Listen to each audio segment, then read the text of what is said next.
പാടിയിടും സ്തോത്രം ഞാൻ, സ്തോത്രം ഞാൻ പാടിയിടും. നാദൻ ചെയ്യുമെല്ലാം നന്മയ്ക്കായി. എൻ ഹൃദയത്തിൽ കർത്തൻ വാസമാതാൻ. യോർദാൻ പോൽ വൻ ക്ലേശം വന്നാൽ തകർന്നു പോവില്ല. ചാവിൻ മുൻപിലും തൻ ശാന്തി മന്ത്രണം കേൾക്കും ഞാൻ. എഴുന്നേറ്റ് നിൽക്കാം. പാടിയിടും സ്തോത്രം ഞാൻ, സ്തോത്രം ഞാൻ പാടിയിടും. നാദൻ ചെയ്യുമെല്ലാം നന്മയ്ക്കായി. പാടിയിടും സ്തോത്രം ഞാൻ, സ്തോത്രം ഞാൻ പാടിയിടും. നാദൻ ചെയ്യുമെല്ലാം നന്മയ്ക്കായി. It is well It is well with my soul. with my soul. It is well, it is well with my soul. It is well with my soul. It is well, it is well with my soul, with my soul. It is well, it is well with my soul. സ്തോത്രം ഞാൻ, സ്തോത്രം ഞാൻ പാടിയിടും. നാദൻ ചെയ്യുമെല്ലാം നന്മയ്ക്കായി. പാടിയിടും സ്തോത്രം ഞാൻ, സ്തോത്രം ഞാൻ പാടിയിടും. നാദൻ ചെയ്യുമെല്ലാം നന്മയ്ക്കായി. പാടിയിടും സ്തോത്രം ഞാൻ, സ്തോത്രം ഞാൻ പാടിയിടും. നാദൻ ചെയ്യുമെല്ലാം നന്മയ്ക്കായി. പ്രാർത്ഥനയോടെ മാത്രമായിരിക്കുക. ഇന്ന് ദൈവസന്നിധിയിൽ നമ്മൾ വന്നിരിക്കുമ്പം നമ്മളിപ്പോൾ നേരത്തെ പ്രാർത്ഥിച്ചു. രോഗികളായിരിക്കുന്ന പലർക്ക് വേണ്ടി നമ്മൾ പ്രാർത്ഥിച്ചു. ഈ ദിവസങ്ങളായിട്ട് നമ്മൾ പല രോഗികൾക്ക് വേണ്ടിയും പ്രാർത്ഥിക്കുന്നുണ്ട്. പലപ്പോഴും രോഗം മാറാതെ ഇങ്ങനെ നിൽക്കുമ്പോൾ നമ്മുടെ ഉള്ളിലൊരു നിരാശയും ഒരു സങ്കടവും ഒക്കെ വരും. വായി എന്തുകൊണ്ട് രോഗം മാറുന്നില്ല? എത്ര പേര് പ്രാർത്ഥിച്ചു, എത്ര നല്ല ഡോക്ടേഴ്സിനെ കണ്ടു, എത്ര രൂപ ചിലവാക്കി, പക്ഷേ എൻ്റെ രോഗം എന്തുകൊണ്ട് മാറുന്നില്ല? എൻ്റെ പ്രിയപ്പെട്ടവരുടെ രോഗം എന്തുകൊണ്ട് മാറുന്നില്ല? ഇങ്ങനൊരു ചോദ്യം ന്യായമായിട്ടും നമ്മൾ മനസ്സിലെങ്കിലും വരും, അല്ലേ? അങ്ങനെ ഒരു ചിന്ത എൻ്റെ മനസ്സിൽ വന്നില്ല എന്നാരും പറയരുത്. നമ്മൾ വെറും പച്ച മനുഷ്യരാണ്, കള്ളം പറയരുത്, അല്ലേ? അപ്പോൾ അങ്ങനെ ചോദ്യം വരുമ്പം who has the answer, where should we go for the answer? ഒരു ഉത്തരത്തിനായിട്ട് എവിടെ പോകണം? അതൊരു ന്യായമായ ചോദ്യം. എവിടെ പോകണം ഒരു ഉത്തരത്തിനായിട്ട് എങ്ങും പോകണ്ട. ഒരു രോഗം വരുമ്പോൾ നമ്മൾ എന്ത് ചെയ്യണം? അത് ബൈബിൾ വളരെ വ്യക്തമായിട്ട് പറയുന്നു. ബൈബിളിലേക്ക് നമുക്കൊന്ന് വരാം. പ്രത്യേകിച്ച് യാക്കോബിൻ്റെ ലേഖനത്തിലേക്ക് നമുക്കൊന്ന് വരാം. യാക്കോബിൻ്റെ ലേഖനത്തിലേക്ക് നമ്മൾ വരുമ്പം അവിടെ 5-ാം അധ്യായത്തിൻ്റെ 13-14 ആദ്യം ഒന്ന് വായിക്കാം. James chapter 5 13 and 14. James chapter 5 13 and 14 ഒന്ന് വായിക്കാം. നിങ്ങളിൽ കഷ്ടം അനുഭവിക്കുന്നവൻ പ്രാർത്ഥിക്കട്ടെ. If anyone among you suffering, let him pray. ആർക്കെങ്കിലും കഷ്ടമുണ്ടോ? ദൈവം പറയുന്നത് അവരെന്ത് ചെയ്യണമെന്ന്? പ്രാർത്ഥിക്കണമെന്ന്. ഇന്നത്തെ പ്രശ്നം, കഷ്ടം വരുമ്പം നമ്മൾ ഒഴിച്ച് എല്ലാവരും പ്രാർത്ഥിച്ചോണം, അല്ലേ? നമ്മളെല്ലാവരും അങ്ങ് വിളിക്കും. ചിലർക്ക് ചില സ്ഥിരം റെഡിമെയ്ഡ് നമ്പർ വെച്ചിട്ടുണ്ട്. എന്താണ്? പ്രയർ ടവർ എന്ന് പറഞ്ഞുകൊണ്ട് ഉള്ള നമ്പറെല്ലാം പ്രയർ ടവറാണ്. എനിക്ക് ചിലപ്പോൾ ചില കോൾ വരും, പ്രയർ ടവറാണോ? ഞാൻ പറഞ്ഞ പ്രയർ ടവർ അല്ല എന്ന് പറഞ്ഞെങ്കിൽ വയ്ക്കും, അല്ലേ? ഈ പ്രയർ ടവറിലോട്ട് ഈ പറഞ്ഞ പോലെ ഈ ഔട്ട്സോഴ്സ് ചെയ്ത് നമ്മളങ്ങ് കൊടുക്കും നമ്മുടെ പ്രാർത്ഥനാ വിഷയങ്ങളൊക്കെ. അങ്ങനെ എങ്ങും വല്ലവരോടും പ്രാർത്ഥിക്കാനല്ല. കഷ്ടം അനുഭവിക്കുന്നില്ല, ആദ്യം അവൻ പ്രാർത്ഥിക്കട്ടെ, അല്ലേ? അത് നല്ലൊരു പാഠം നമ്മൾ പഠിക്കണം. ഇത് പ്രത്യേകിച്ച് ജാതികൾക്കും പുറത്തുള്ളവർക്കും എഴുതിയിരിക്കണം. സഭയ്ക്കുള്ളിലുള്ള വിശ്വാസം, നിങ്ങൾ ഒരു തന്നെ കഷ്ടം അനുഭവിക്കുന്നു, പ്രാർത്ഥിക്കുക. ഫസ്റ്റ് പ്രേ, ആദ്യം പ്രാർത്ഥിക്കുക. അടുത്തത്, ഇസ് എനിവൺ ചിയർഫുൾ? കുഞ്ഞുങ്ങളുടെ കാര്യം ആരെങ്കിലും ഒന്ന് ശ്രദ്ധിക്കണേ. കുഞ്ഞുങ്ങളുടെ കാര്യം ആരെങ്കിലും ഒന്ന്. Little hearts, can someone come? Okay. നിങ്ങളിൽ സുഖം അനുഭവിക്കുന്നു. ഒരാൾക്കങ്ങ് സുഖം, അല്ലെങ്കിൽ ഇംഗ്ലീഷിൽ ഈസ് എനിവൺ ഹാപ്പി? ഒരാൾക്കങ്ങ് സന്തോഷം വന്നിട്ട് ഇരിക്കാൻ വയ്യ, അയാൾ എന്ത് ചെയ്യണം പോലും? പാട്ട് പാടട്ടെ. അപ്പോൾ നിങ്ങളൊരു ചോദ്യം, നിങ്ങൾ ചിലർ പാട്ട് പാടായിരുന്നതിൻ്റെ കാര്യം ഇപ്പം മനസ്സിലായി. എന്തായിരുന്നു പ്രശ്നം? നിങ്ങൾക്ക് അത്ര സന്തോഷമില്ല, അതുകൊണ്ടാണ് പാട്ട് പാടാത്തത്, അല്ലേ? അല്ലെ പിന്നെ എല്ലാവരും സാധു കൊച്ചു കുഞ്ഞു ഉദ്ദേശിച്ചായിരിക്കണം. ദുഃഖത്തിൻ്റെ പാനപാത്രം തന്നാലും ഞാൻ സന്തോഷത്തോടെ മേടിച്ച് കുടിച്ചോളാമേ എന്ന് പാടാൻ കൊച്ചു ഉദ്ദേശിക്കുള്ള പറഞ്ഞു. എനിക്ക് അങ്ങനെ പറ്റത്തില്ല ബ്രദറെ, ഞാനൊരു പാവപ്പെട്ട മനുഷ്യനാണ്, എനിക്ക് അങ്ങനെ വലിയ ധൈര്യമൊന്നുമില്ല എന്നായിരിക്കും നിങ്ങൾ പറയുന്നത്. പക്ഷേ ബൈബിളിൽ പറയുന്നത് നിങ്ങൾക്ക് സന്തോഷം അങ്ങ് കൂടിയിരിക്കുകയാണോ, ഓ പാട്ട് പാടിക്കോ. പക്ഷേ കഷ്ടം അനുഭവിക്കുകയാണോ, പ്രാർത്ഥിക്കുക. അടുത്തതോ, അടുത്ത വാക്യം, അടുത്തത്. അപ്പം കഷ്ടം അനുഭവിക്കുന്നവനായി സന്തോഷിക്കുന്നവനായി അടുത്തതൊരുന്നു എന്താണ്? നിങ്ങളിൽ ദീനമായി കിടക്കുന്നവൻ. നല്ലോണം ഓർത്തോണം, ദീനമായി ഓഫീസിൽ പോയവനല്ല, ദീനമായി കിടക്കുന്നവൻ. ഒരുത്തൻ ദീനമായി കിടക്കുന്നവൻ അവൻ എന്ത് ചെയ്യണം എന്നാണ് എഴുതിയിരിക്കുന്നത്? സഭയിലെ മൂപ്പന്മാരെ വരുത്തട്ടെ. ഇത് എനിക്കറിയാം അതിൻ്റെ ഗൗരവം എന്താണെന്നുള്ളത്. ഇപ്പോൾ ഈ മൂപ്പൻ എന്നുള്ള വാരി വെക്കുമ്പോഴേ ആൾക്കാർക്ക് പേടിയാണ്. എൽഡർ, അയ്യോ എന്തോ പ്രശ്നം. ഇവിടെ വേറെ ഒന്നുമല്ല, ഒരു ചർച്ച്, ഒരു പുതിയ നിയമസഭയിൽ വേദപുസ്തക പ്രകാരം നമ്മൾ വായിക്കുന്നത് ഒരു സഭ, മൂപ്പന്മാരാണ് ആ സഭയെ നയിക്കുന്നത്, ഭരിക്കുന്നത്. അല്ലെങ്കിൽ ഈ വാക്കുകളെല്ലാം അതിനകത്തുണ്ട്. പ്രൈമറിലി നമ്മുടെ കോൺസെപ്റ്റിൽ പറഞ്ഞാൽ ഒരു പാസ്റ്ററൽ എൽഡർ എന്ന് പറയാം, അല്ലേ? പാസ്റ്ററൽ എൽഡേഴ്സ് ആണ്, അല്ലെങ്കിൽ ടീച്ചിങ് ആൻഡ് പാസ്റ്ററൽ എൽഡേഴ്സ്. അവരാണ് ഒരു സഭയെ ശരിക്കും പറഞ്ഞാൽ മുന്നോട്ട് നടത്തുന്നത്. അങ്ങനെയുള്ള മൂപ്പന്മാരെ എന്ത് ചെയ്യണം? വരുത്തണം. കാര്യം അയാൾ കിടപ്പല്ലേ, അയാൾക്ക് പോകാൻ പറ്റത്തില്ല സഭയിലോട്ട്. അപ്പം സഭയിലെ മൂപ്പന്മാർ വരണം.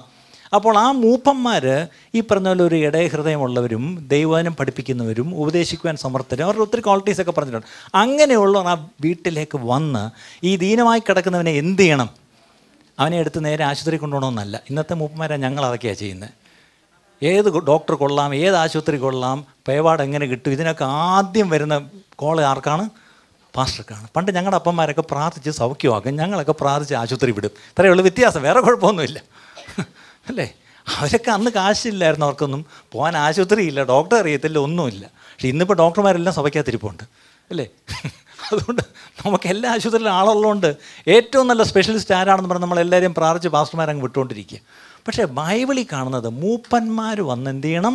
അടുത്ത വാക്യം, അവരെങ്ങനെ പ്രാർത്ഥിക്കണം?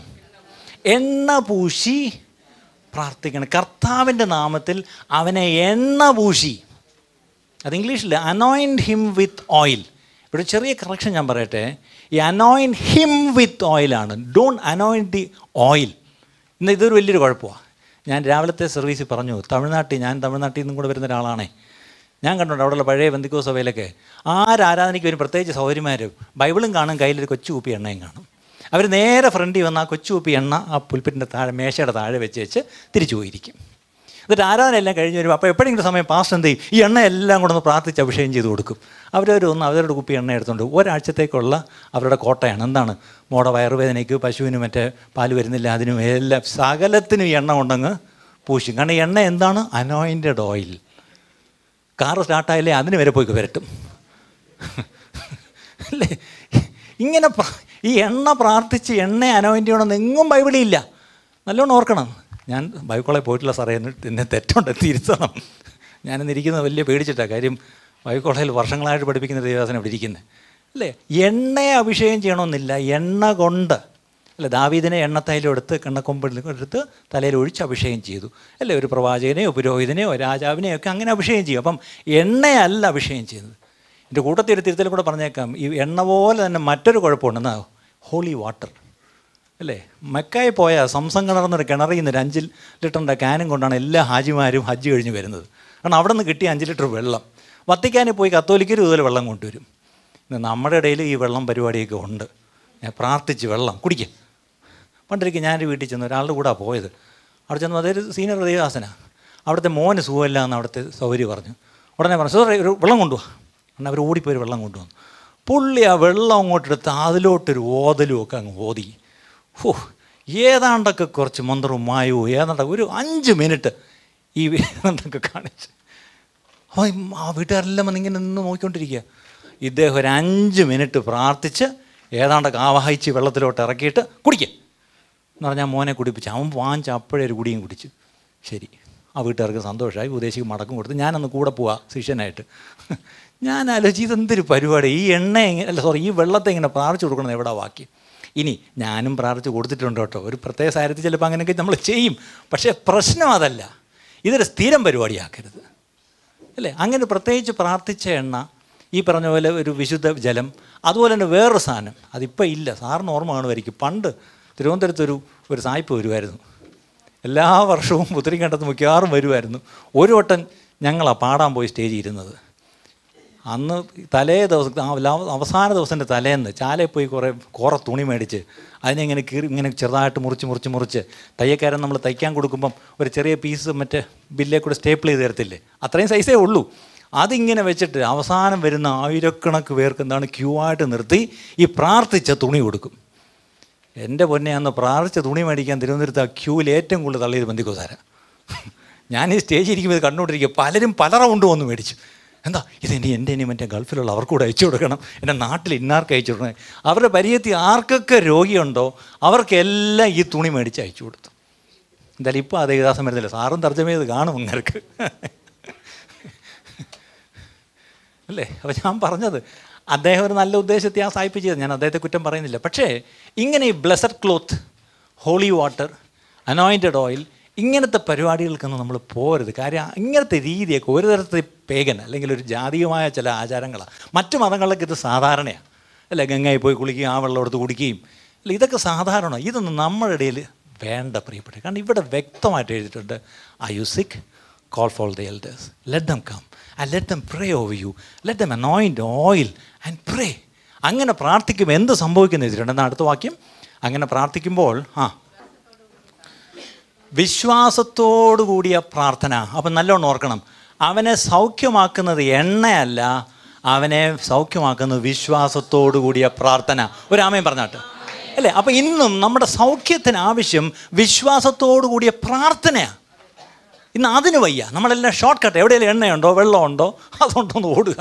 ഇവിടെ ഇപ്പോൾ ഒരു ചെറിയ വെള്ളം കച്ചവടമൊക്കെ തുടങ്ങുകയാണെങ്കിൽ ഇവിടെ ആളങ്ങ് കൂടും കേട്ടോ. മണ്ണന്തല ഇപ്പോൾ ഒരു പണ്ട് യു പിയിലൊരു വലിയ ചർച്ച ഉണ്ട്, തേൽ ബാബ എന്നാണ് പുള്ളിയെ വിളിക്കുന്നത്. എണ്ണ പ്രാർത്ഥിച്ചു കൊടുക്കും, 10,000 പേരായി. പക്ഷേ ഒരു 5-6 മാസം മുമ്പ് തേൽ ബാബ പൂട്ടി. അവിടെ ഇപ്പോൾ പോലീസാണ് ഫ്രണ്ട് ഇരിക്കുന്നത്. തേൽ ബാബയും കാണാനില്ല, തേലുമില്ല, എല്ലാം പോയി അല്ലേ. അപ്പോൾ കുറച്ച് നാളൊക്കെ കുറച്ച് ആൾക്കാരെ കളിപ്പിക്കാൻ പറ്റും പ്രിയപ്പെട്ടു, പക്ഷേ എന്നും എല്ലാവരെയും കളിപ്പിക്കാൻ പറ്റത്തില്ല. അതുകൊണ്ട് നമുക്ക് വചനത്തിലേക്ക് മടങ്ങി വരാം. വചനം പറയുന്നത് വിശ്വാസത്തോടുകൂടിയ പ്രാർത്ഥന ദീനക്കാരനെ സൗഖ്യമാക്കുന്നു. ഇന്ന് നമ്മുടെ ഇടയിൽ ദീനക്കാരുണ്ടെങ്കിൽ നമ്മൾ വിശ്വാസത്തോടുകൂടി പ്രാർത്ഥിക്കണം അല്ലേ. ദൈവസഭയിലാക്കിയിരിക്കുന്ന മൂപ്പന്മാർ അവർ ചെന്ന് വിശ്വാസത്തോടുകൂടി അവരെ എണ്ണ പൂശി പ്രാർത്ഥിക്കണം.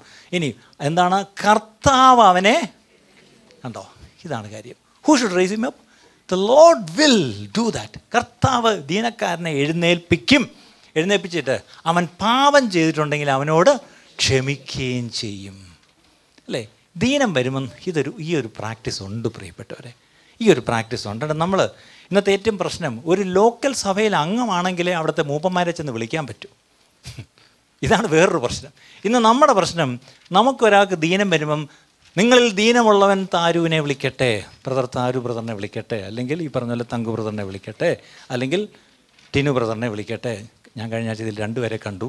അവരെ ഞാൻ എൻ്റെ വീട്ടിലോട്ടും വിളിച്ചു കേട്ടോ, ഒരു പ്രത്യേക കാര്യത്തിന്. ഞാൻ പറഞ്ഞത്, ഞാൻ അവരെ കളിയാക്കി പറയുകയല്ല, ഞാൻ സത്യം പറയാം, അവരെൻ്റെ ഏറ്റവും അടുത്ത സുഹൃത്തുക്കളാണ്. ഞാൻ പറഞ്ഞത്, നീ ഒരു സഭയിലെ അംഗമാണെങ്കിൽ ആ സഭയിലുള്ള ദൈവം അവിടെ ആക്കിയിരിക്കുന്ന മൂപ്പന്മാരുണ്ട്, അവർ വന്ന് എന്ത് ചെയ്യണം, എണ്ണ പൂശി പ്രാർത്ഥിക്കണം അല്ലേ. ഇതാണ് ദൈവവചനത്തിൻ്റെ ഒരു വ്യവസ്ഥ. അതേസമയത്ത് രോഗശാന്തി വരവുള്ള വരപ്രാപ്തരായ ദൈവദാസന്മാരുണ്ട് അല്ലേ. ഞാൻ നേരത്തെ പേര് പറഞ്ഞവരൊക്കെ ആ കൂട്ടത്തിൽപ്പെട്ടവരായിരിക്കും. അവരെ വിളിക്കുന്നുണ്ടോ പ്രാർത്ഥിക്കുന്നുണ്ടോ തെറ്റെന്നല്ല ഞാൻ പറഞ്ഞത്. പക്ഷേ there is A simple thing അല്ലേ. അവനവൻ പോകുന്ന സഭയിലെ മൂപ്പന്മാരും ഒന്ന് എണ്ണ പൂശി പ്രാർത്ഥിച്ചാൽ അതുപോലെ സത്യം പറഞ്ഞാൽ അനുഗ്രഹം വേറെ ഇല്ല. അതാണ് ഏറ്റവും എഫക്റ്റീവ്. പക്ഷേ ഇന്നത്തെ പ്രശ്നം, അങ്ങനെ ഈ പറഞ്ഞ പോലെ ആരും മൂപ്പന്മാരെ വിളിക്കത്തുമില്ല. ഇനി അങ്ങനെ മൂപ്പന്മാർ ചെന്ന് പ്രാർത്ഥിച്ചിട്ടൊന്നും നടക്കുന്നുമില്ല. അത് വേറൊരു കാര്യം അല്ലേ. ഇനി ഈ എവിടെയെങ്കിലും സൗഖ്യമാക്കാത്തതിന് മൂപ്പൻ്റെ തലയിലോട്ട് വയ്ക്കുകയും ചെയ്യരുത്. ഇനി അടുത്തൊരു വാക്യത്തിനും കൂടെ നമുക്ക് വരാം. അടുത്ത വാക്യം വായിച്ചാട്ടെ. രോഗശാന്തി വരും. അടുത്തത് 16-ാം വാക്യം. എന്നാൽ നിങ്ങൾക്ക് രോഗശാന്തി വരേണ്ടതിന് തമ്മിൽ പാപങ്ങളെ ഏറ്റുപറഞ്ഞ് ഒരുവന് വേണ്ടി ഒരുവൻ പ്രാർത്ഥിപ്പീൻ. ഇതൊരു വളരെ പ്രധാനപ്പെട്ട കാര്യമാണ്. എന്താണ്? രോഗശമനം അല്ലെങ്കിൽ രോഗശാന്തി വരണമെങ്കിൽ എന്ത് ചെയ്യണം? അന്യോന്യം പാപങ്ങൾ ഏറ്റുപറഞ്ഞു പ്രാർത്ഥിക്കണം. ഇവിടെയാണ് പ്രശ്നം. അന്യോന്യമുള്ള കൺഫെഷൻ നമ്മുടെ ഇടയില്ല. നമ്മൾ പലപ്പോഴും കത്തോലിക്കരുടെ കൺഫെഷൻ തെറ്റാന്ന് പറയും. തെറ്റാ. കാരണം അച്ഛനോട് പോയി കൺഫസ് ചെയ്യണമെന്ന് ബൈബിളില്ല. അങ്ങനെ ഉണ്ടെങ്കിൽ അച്ഛനോട് പോയി കൺഫസ് ചെയ്യാം, അച്ഛൻ തിരിച്ചും കൺഫസ് ചെയ്യുമെങ്കിൽ. അത് നടക്കുന്നില്ലല്ലോ. ദാറ്റ് നെവർ ഹാപ്പൻ എനിവേ, അല്ലേ? അങ്ങനെയെങ്കിൽ ഈ വചനത്തിലെ കൺഫെഷൻ അന്യോന്യമാണ്. അന്യോന്യം പോയി കൺഫസ് ചെയ്ത് പ്രാർത്ഥിക്കണം. അങ്ങനെ പ്രാർത്ഥിച്ചാൽ സൗഖ്യം വരും എന്നാണ് എഴുതിയിരിക്കുന്നത്. അവിടെ ഈ അന്യോന്യമുള്ള ഏറ്റുപറച്ചിൽ എന്ന് പറഞ്ഞാൽ വേറെ ഒന്നുമല്ല. നമ്മളെല്ലാം എഴുതിട്ട് ഇന്ന് നമുക്ക് എല്ലാവർക്കും അങ്ങോട്ടും ഇങ്ങോട്ട് തിരിഞ്ഞ് അടുത്തടുത്തിരിക്കുന്ന അന്യോന്യം തിരിഞ്ഞ് ഓക്കെ നമ്മുടെ സ്നേഹക്കുറവല്ല ഏറ്റു പറയാം. ഞാനിത് ചെയ്തിട്ടുണ്ട് ഒത്തിരി വട്ടം. പക്ഷേ ഈ ഇടയ്ക്ക് ഞാനത് മനസ്സിലാക്കുന്ന അതൊന്നുമല്ല. എനിക്ക് ആയത്തിനോട് ചെറിയൊരു പിണക്കുണ്ട് കേട്ടോ. അന്ന് ആയത്തിൻ്റെ സംസാരം എനിക്ക് ഇഷ്ടപ്പെട്ടില്ല. ഞാൻ പിന്നെ ആയത്തിനെ കാണുമ്പോൾ ചിരിക്കുമെങ്കിലും എൻ്റെ ഉള്ളിൽ അങ്ങനെ ഒരു വിഷമം കിടപ്പുണ്ട്. ആയത്തിനോട് ക്ഷമിക്കണം. അപ്പോഴായത്ത് പറയാൻ എൻ്റെ പാസ്റ്റേ എനിക്കൊരു വിഷമമുണ്ട്, ഞാനതുകൊണ്ട് പാസ്റ്ററോട് ക്ഷമ ചോദിക്കുന്നു. ഞങ്ങൾ അന്യോന്യം എന്താ ചെയ്തത്? പാപം ഏറ്റുപറഞ്ഞ് അന്യോന്യം പ്രാർത്ഥിച്ചു. അങ്ങനെ പ്രാർത്ഥിക്കുമ്പം എൻ്റെ അസിഡിറ്റിയും മാറും, അജിത്തിൻ്റെ BP മാറും. ഇതാണ് സത്യം, അല്ലേ? ഇതൊരു സിമ്പിൾ കാര്യമാണ്. പക്ഷെ നമ്മുടെ പ്രശ്നം ഈ അന്യോന്യമുള്ള ഏറ്റുപറച്ചിലൊഴിച്ച് എല്ലാ പരിപാടിയും നമ്മൾ ചെയ്യും. കാര്യം ഈ confessing one's fault to another, അല്ലേ? അതൊരു വലിയ പ്രശ്നമാണ്. നമ്മുടെ ഈഗോ, നമ്മുടെ പ്രൈഡ് അത് സമ്മതിക്കത്തില്ല. നമ്മളൊരിക്കലും അന്യോന്യം ഇത് ഏറ്റു പറയത്തില്ല. ഉടനെ നമ്മൾ പറയും, എന്തിനാ അന്യോന്യം പറയുന്നത്? ദൈവത്തോടല്ലേ പറയേണ്ടത്? ഇതെന്തോ പുതിയ തിയോളജികൾ പഠിപ്പിക്കുന്നത്? ദൈവത്തോടല്ലേ പറയേണ്ടത്? പക്ഷെ ഇവിടെ പറഞ്ഞിരിക്കുന്നത് ഹീലിംഗിൻ്റെ കോണ്ടെക്സ്റ്റിൽ പറഞ്ഞിരിക്കുന്നത് confess it to one another so that you will be healed. ഇതൊരു വലിയ സത്യമാണ് പ്രിയപ്പെട്ടവരെ.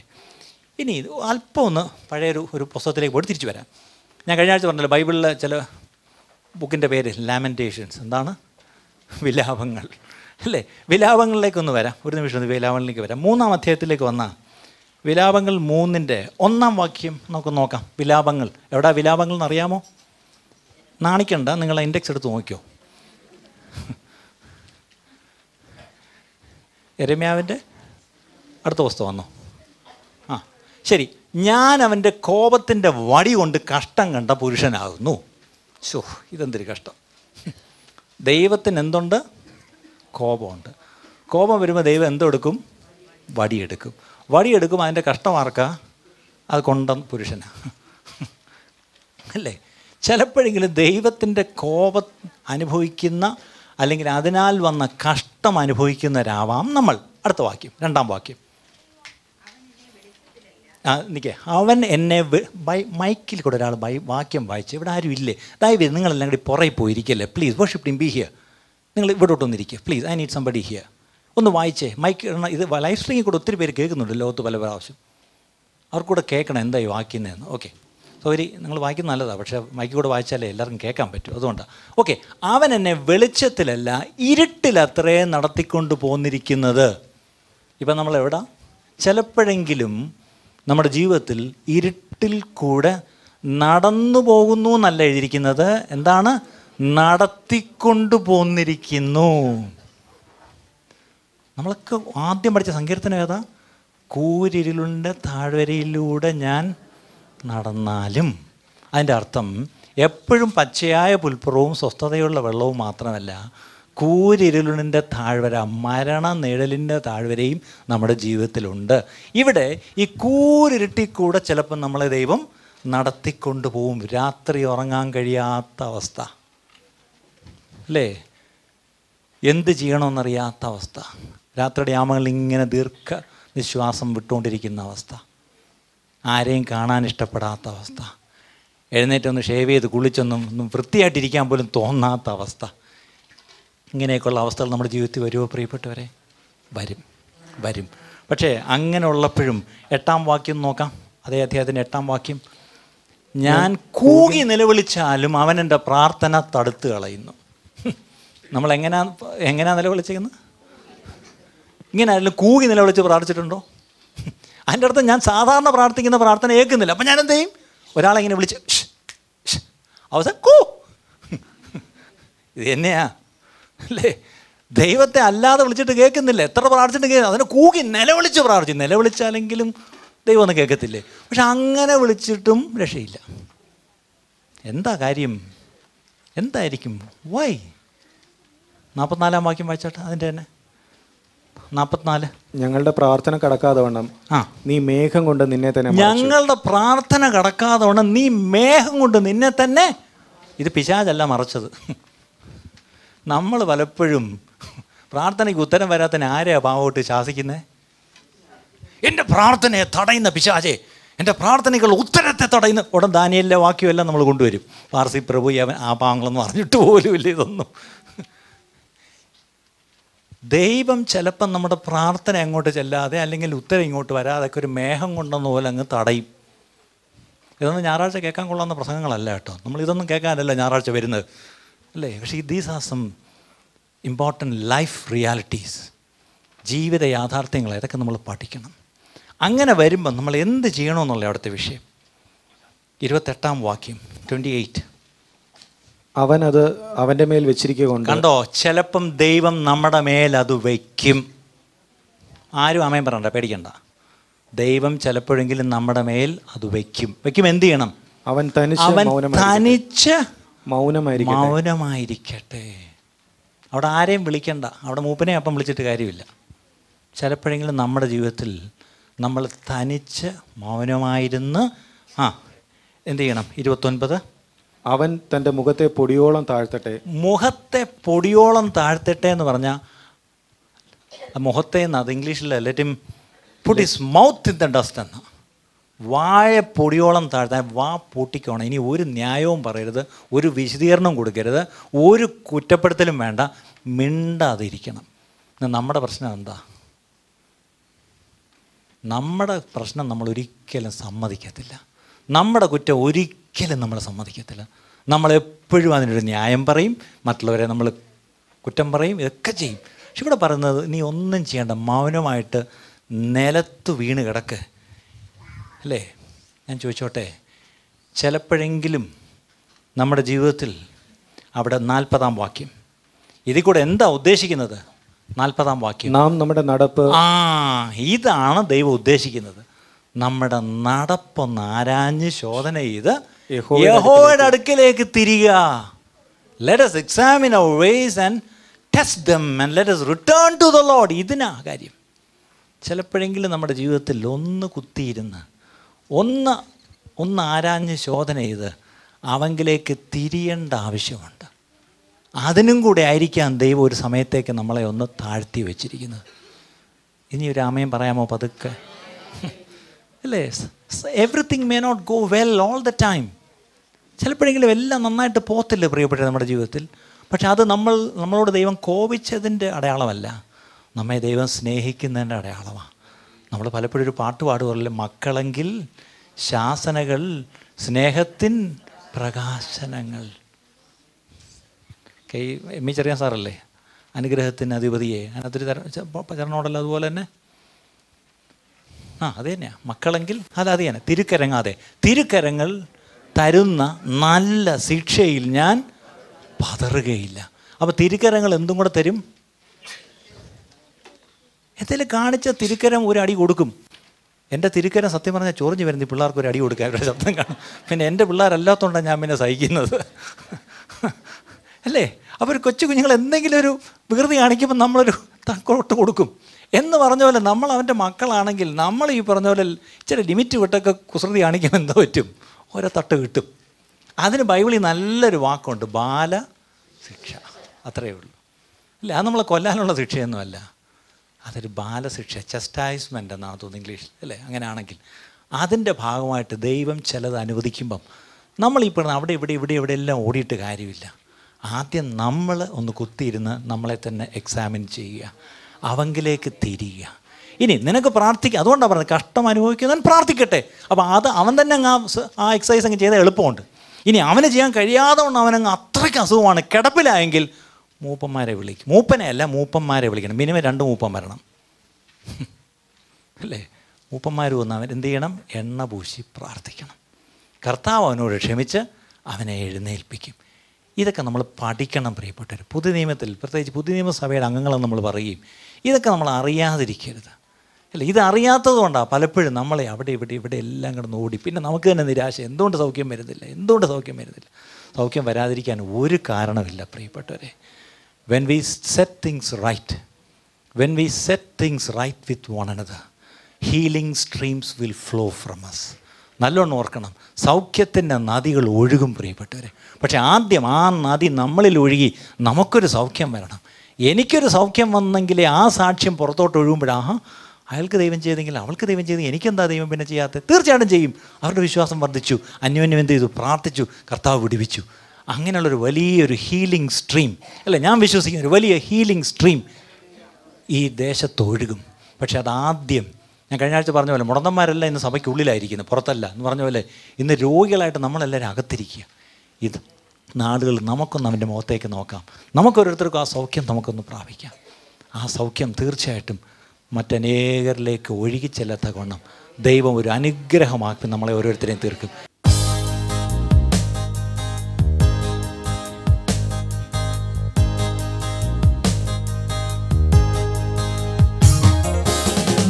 என்னை காண்கிற தேவன் கண்களை திறந்தருளும், வேதத்தின் அதிசயம் காணவே கண்களை திறந்தருளும்.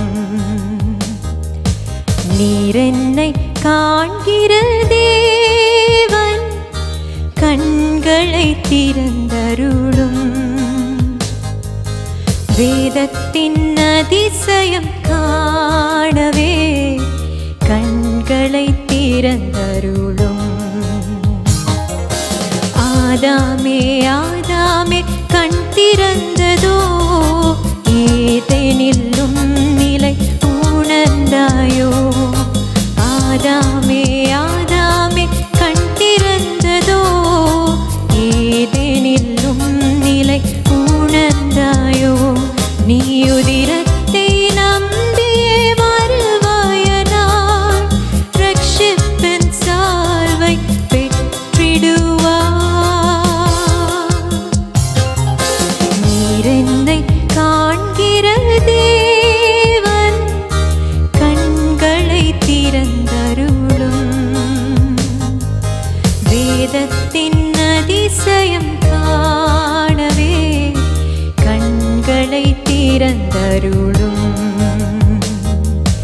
வேதத்தின் அதிசயம் காணவே கண்களை திறந்தருளும். ஆகாரே ஆகாரே அழ வேண்டாம், ஆண்டவரும் குரல் கேட்கிறாரே. ஆகாரே ஆகாரே அழ வேண்டாம், ஆண்டவரும் குரல் கேட்கிறாரே. தாகமாய் அவரண்டை வருவாயனால் தாரக நீரூற்று தந்திடுவார். நீர் என்னை காண்கிற தேவன் கண்களை திறந்தருளும், வேதத்தின் அதிசயம் காணவே கண்களை திறந்தருளும். நீர் என்னை காண்கிற தேவன் கண்களை திறந்தருளும், வேதத்தின் அதிசயம் காணவே கண்களை திறந்தருளும், வேதத்தின் அதிசயம் காணவே கண்களை திறந்தருளுം. കർത്താവിന് നന്ദിയോട് സ്തോത്രം. അനുഗ്രഹിക്കപ്പെട്ട ആരാധനയിൽ സംബന്ധിക്കാൻ ഞങ്ങൾക്ക് കുടുംബമായിട്ട് ഇന്ന് അവസരം ഉണ്ടായതിൽ സന്തോഷിക്കുന്നു. ബഹുമാനപ്പെട്ട പാസ്റ്ററുമായിട്ട് കുറേ അധികം വർഷങ്ങളായിട്ട് അടുത്ത് പരിചയവും സ്നേഹമുണ്ട്. എപ്പോഴും കാണാൻ കഴിയാറില്ല എന്ന് മാത്രം. അടുത്തിടയ്ക്ക് ദൈവദാസനുമായിട്ട് പിന്നെയും ബന്ധപ്പെടാൻ എനിക്ക് ആവശ്യം ഉണ്ടായിരുന്നു. എൻ്റെ ഒരു പഠനത്തോടുള്ള ബന്ധത്തിൽ അദ്ദേഹത്തിൻ്റെ സഹായം എനിക്ക് വേണമായിരുന്നു. ചില ചോദ്യാവലികൾ പൂരിപ്പിക്കുന്ന ഒരു നടപടിയിൽ പാസ്റ്റർ നിങ്ങൾക്ക് ചിലർക്കെങ്കിലും തന്നു കാണുമെന്ന് ഞാൻ വിചാരിക്കുന്നു. എൻ്റെ ഒരു ഡോക്ടർ പ്രോഗ്രാമിൻ്റെ ബന്ധത്തിലാണ് അദ്ദേഹത്തെ നിങ്ങളുടെ സഭയെക്കുറിച്ചുള്ള ഒരു പഠനത്തിന് വേണ്ടി എന്ന പോലെ ഞാൻ ബന്ധപ്പെടാനിടയായത്. അങ്ങനെ സംസാരിച്ച് വരവെയാണ് ഈ കൂട്ടായ്മയിൽ ഒന്ന് വന്ന് സംബന്ധിക്കാനും താല്പര്യം ഞാൻ പ്രകടിപ്പിക്കുകയും ദൈവദാസനെ സന്തോഷത്തോടെ അനുവദിക്കുകയും അങ്ങനെ ഇന്ന് ഞങ്ങളിവിടെ വന്ന് ചേരുകയുമുണ്ടായി. നിങ്ങളുടെ കൂട്ടായ്മയിൽ ഞങ്ങൾ വളരെയധികം സന്തോഷിക്കുന്നു. ബഹുമാനപ്പെട്ട വറീസാറല്ലാതെ അദ്ദേഹം ദൈവദാസി, ബാക്കി ആരെയും എനിക്ക് പരിചയം ഇല്ലെന്നാണ് ഇപ്പോൾ തോന്നുന്നത്. സാറുമായിട്ട് അനേക വർഷങ്ങളിലെ ബന്ധവും ഞങ്ങളുടെ സഭാബന്ധവും ശുശ്രൂഷ ബന്ധവും ഞങ്ങൾക്കുണ്ട്. ഇന്നിവിടെ വരാൻ കഴിഞ്ഞത് ഒരു വലിയ സന്തോഷമായിട്ട് ഞാൻ പരിഗണിക്കുകയും നിങ്ങളെല്ലാവരെയും യേശുവിൻ്റെ നാമത്തിൽ വളരെ വിനയത്തോടെ അഭിവാദനം ചെയ്യുകയും ചെയ്യുന്നു. ഇന്ന് കഥാമദാസൻ എനിക്ക് അനുവദിച്ച സമയത്തിനായിട്ട് അദ്ദേഹത്തിന് ഞാൻ നന്ദി പറഞ്ഞുകൊണ്ട് ഒരു വേദഭാഗം വായിക്കാൻ ഞാൻ അപേക്ഷിക്കുന്നു. പൗലോസ് ശ്ലീഹ റോമർക്ക് എഴുതിയ ലേഖനം 12-ാം അധ്യായത്തിൻ്റെ 1-2 വാക്യങ്ങൾ വായിക്കാം. സഹോദരന്മാരെ, ഞാൻ ദൈവത്തിൻ്റെ മനസ്സിലെ ഓർപ്പിച്ച് നിങ്ങളെ പ്രബോധിപ്പിക്കുന്നത്, നിങ്ങൾ ബുദ്ധിയുള്ള ആരാധനയായി നിങ്ങളുടെ ശരീരങ്ങളെ ജീവനും വിശുദ്ധിയും ദൈവത്തിന് പ്രസാദവുമുള്ള യാഗമായി സമർപ്പിപ്പിൻ. ഈ ലോകത്തിന് അനുരൂപരമാകാതെ നന്മയും പ്രസാദവും പൂർണ്ണതയുമുള്ള ദൈവഹിതം ഇന്നതെന്ന് തിരിച്ചറിയേണ്ടതിന് മനസ്സ് പുതുക്കി രൂപാന്തരപ്പെടുവിൻ.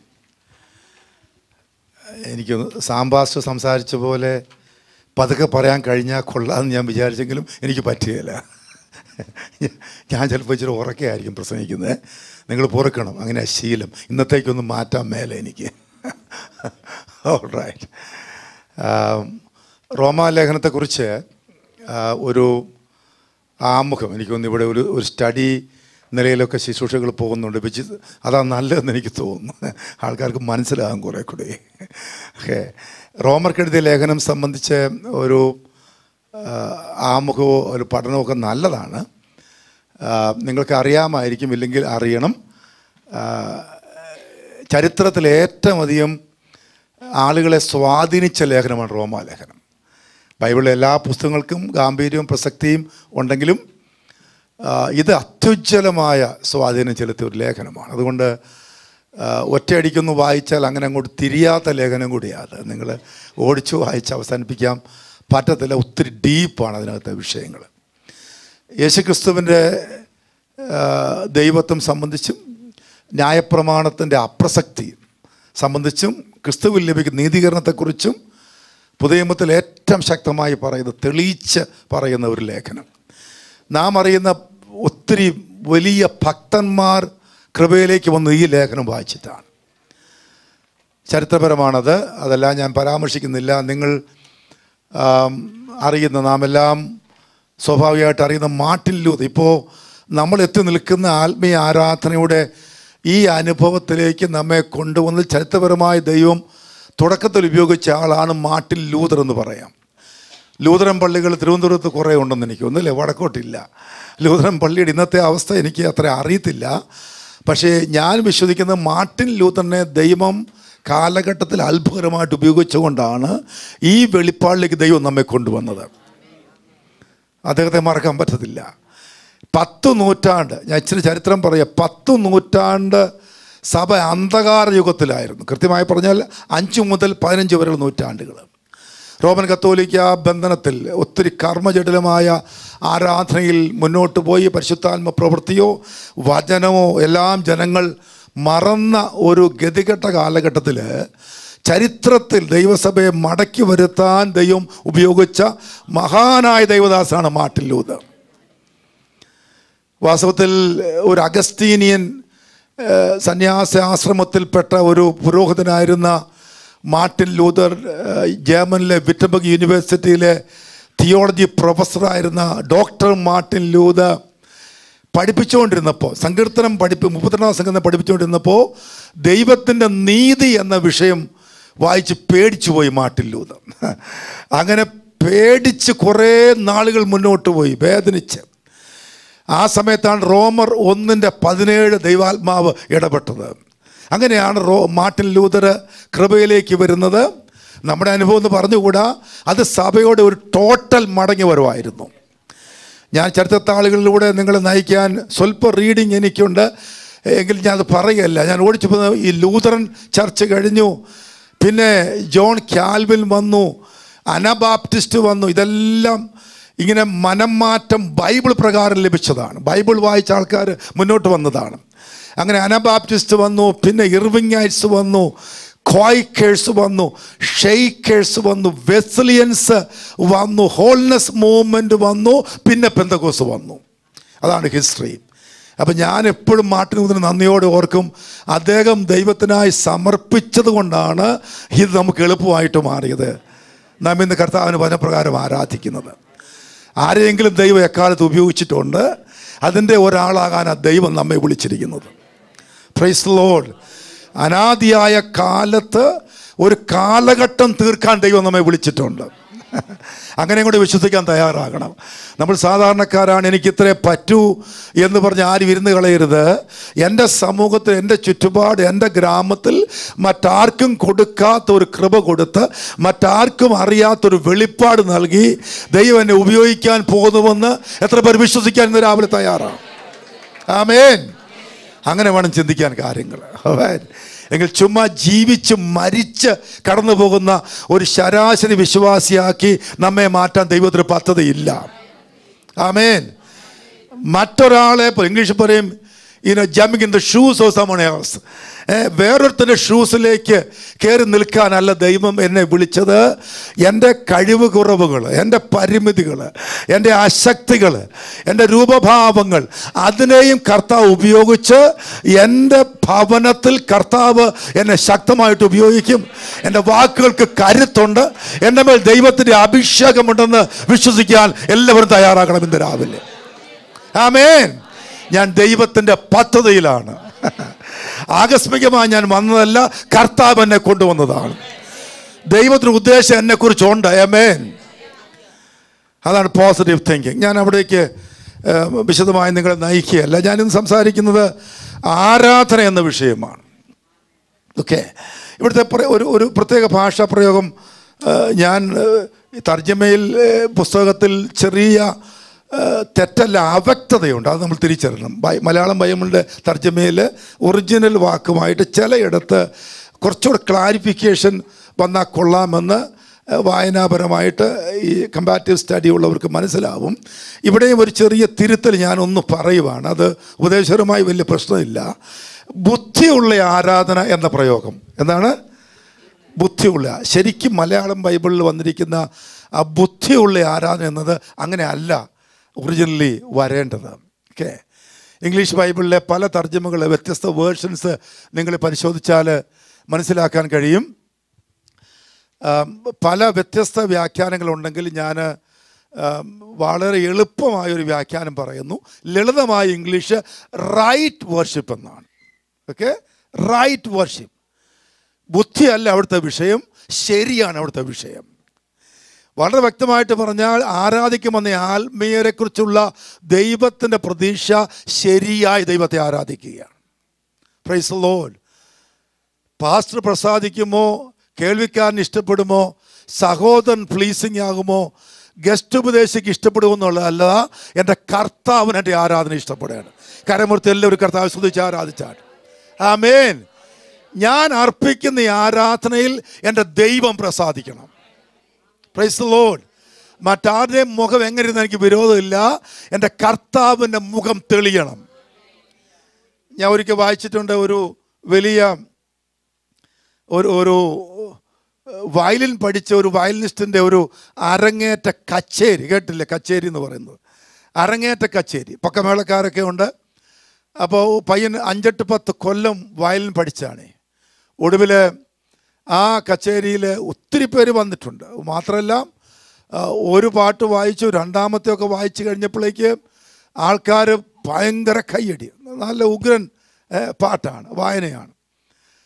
സ്റ്റാൻഡിങ് ഒവേഷൻ ഇംഗ്ലീഷുകാർ പറയും. സന്തോഷം കൂടുമ്പോൾ ആൾക്കാർ എഴുന്നേറ്റങ്ങ് നിൽക്കും. നമ്മൾ മലയാളം കൾച്ചറിൽ അത്രയും ചെയ്തു തുടങ്ങിയിട്ടുണ്ട്. അങ്ങനെ എല്ലാ വിദേശികളും എഴുന്നേറ്റങ്ങ് നിന്നു. അപ്പോൾ അത്ര സന്തോഷമായി. അത്ര ഉഗ്രൻ വായനയല്ലേ ഇവൻ്റേതേ. പക്ഷെ ഇവൻ്റെ മുഖത്ത് ഒരു സന്തോഷവും ഇല്ല. തൊട്ടടുത്ത കൂട്ടുകാരൻ ചോദിച്ചു, എന്നാടാ ഈ കണ്ട ജനമെല്ലാം കൂടെ ആഹ്ലാദിച്ചിട്ട് നീ ഇങ്ങനെ ഇരിക്കുന്ന സന്തോഷമില്ലാതെ. അപ്പോൾ അവൻ്റെ മറുപടി ഇങ്ങനെയായിരുന്നു, മുൻനിരയിൽ മൂന്നാമതിരിക്കുന്ന ജുബ്ബ ഇട്ട താടിക്കാരൻ്റെ മുഖത്ത് എപ്പോൾ ചിരി വരുമോ അന്നേരം എനിക്ക് ചിരിക്കാൻ പറ്റത്തുള്ളൂ. കാര്യം നിങ്ങൾക്ക് മനസ്സിലായി കാണും അല്ലേ? ഈ 10 കൊല്ലം തന്നെ കഷ്ടപ്പെട്ട് വയലിൻ പഠിപ്പിച്ച ആശാനാണ് അവിടെ ഇരിക്കുന്നത്. ആശാൻ ചിരിച്ചാലേ ഇവന് ചിരിക്കാൻ പറ്റുള്ളൂ. Which is true. ആമേൻ. ഞാൻ സ്ഥാപിച്ച് മനസ്സിലായോ? ആരാധനയിൽ ബാക്കി എന്തെല്ലാം സംഭവിച്ചാലും, ആമേൻ, എത്ര ഒച്ചപ്പാടും ബഹളം ഉണ്ടായാലും, എത്ര തകർപ്പൻ വചനം പറഞ്ഞാലും, എത്ര വലിയ വർഷിപ്പ് ഉയർന്നാലും എൻ്റെ കർത്താവ് പ്രസാദിക്കണം. അതാണ് ആരാധനയുടെ ഏറ്റവും പ്രധാന വിഷയം. അവിടെ ആരാധകൻ്റെ അകത്ത് കർത്താവ് നൽകേണ്ട പ്രധാനപ്പെട്ട ആവേശം ഇവിടെ വരുമ്പോൾ, കർത്താവേ എനിക്ക് ദുഃഖമുണ്ട്, രോഗമുണ്ട്, വേദനയുണ്ട്, പാസ്റ്റർ പറഞ്ഞ പോലെ നാളുകളായിട്ട് പലവിധമായ തകർച്ചകളുണ്ട്, സങ്കടത്തിൻ്റെ ഒരു വലിയ കടൽ എൻ്റെ അകത്തുണ്ട്. പക്ഷെ ഞാൻ യോഗം വിട്ട് മടങ്ങുമ്പോൾ എൻ്റെ മുഖത്ത് ദൈവപ്രസാദമുണ്ടായിരിക്കണം, ദൈവിക വിടുതലുണ്ടായിരിക്കണം, ദൈവിക സൗഖ്യമുണ്ടായിരിക്കണം.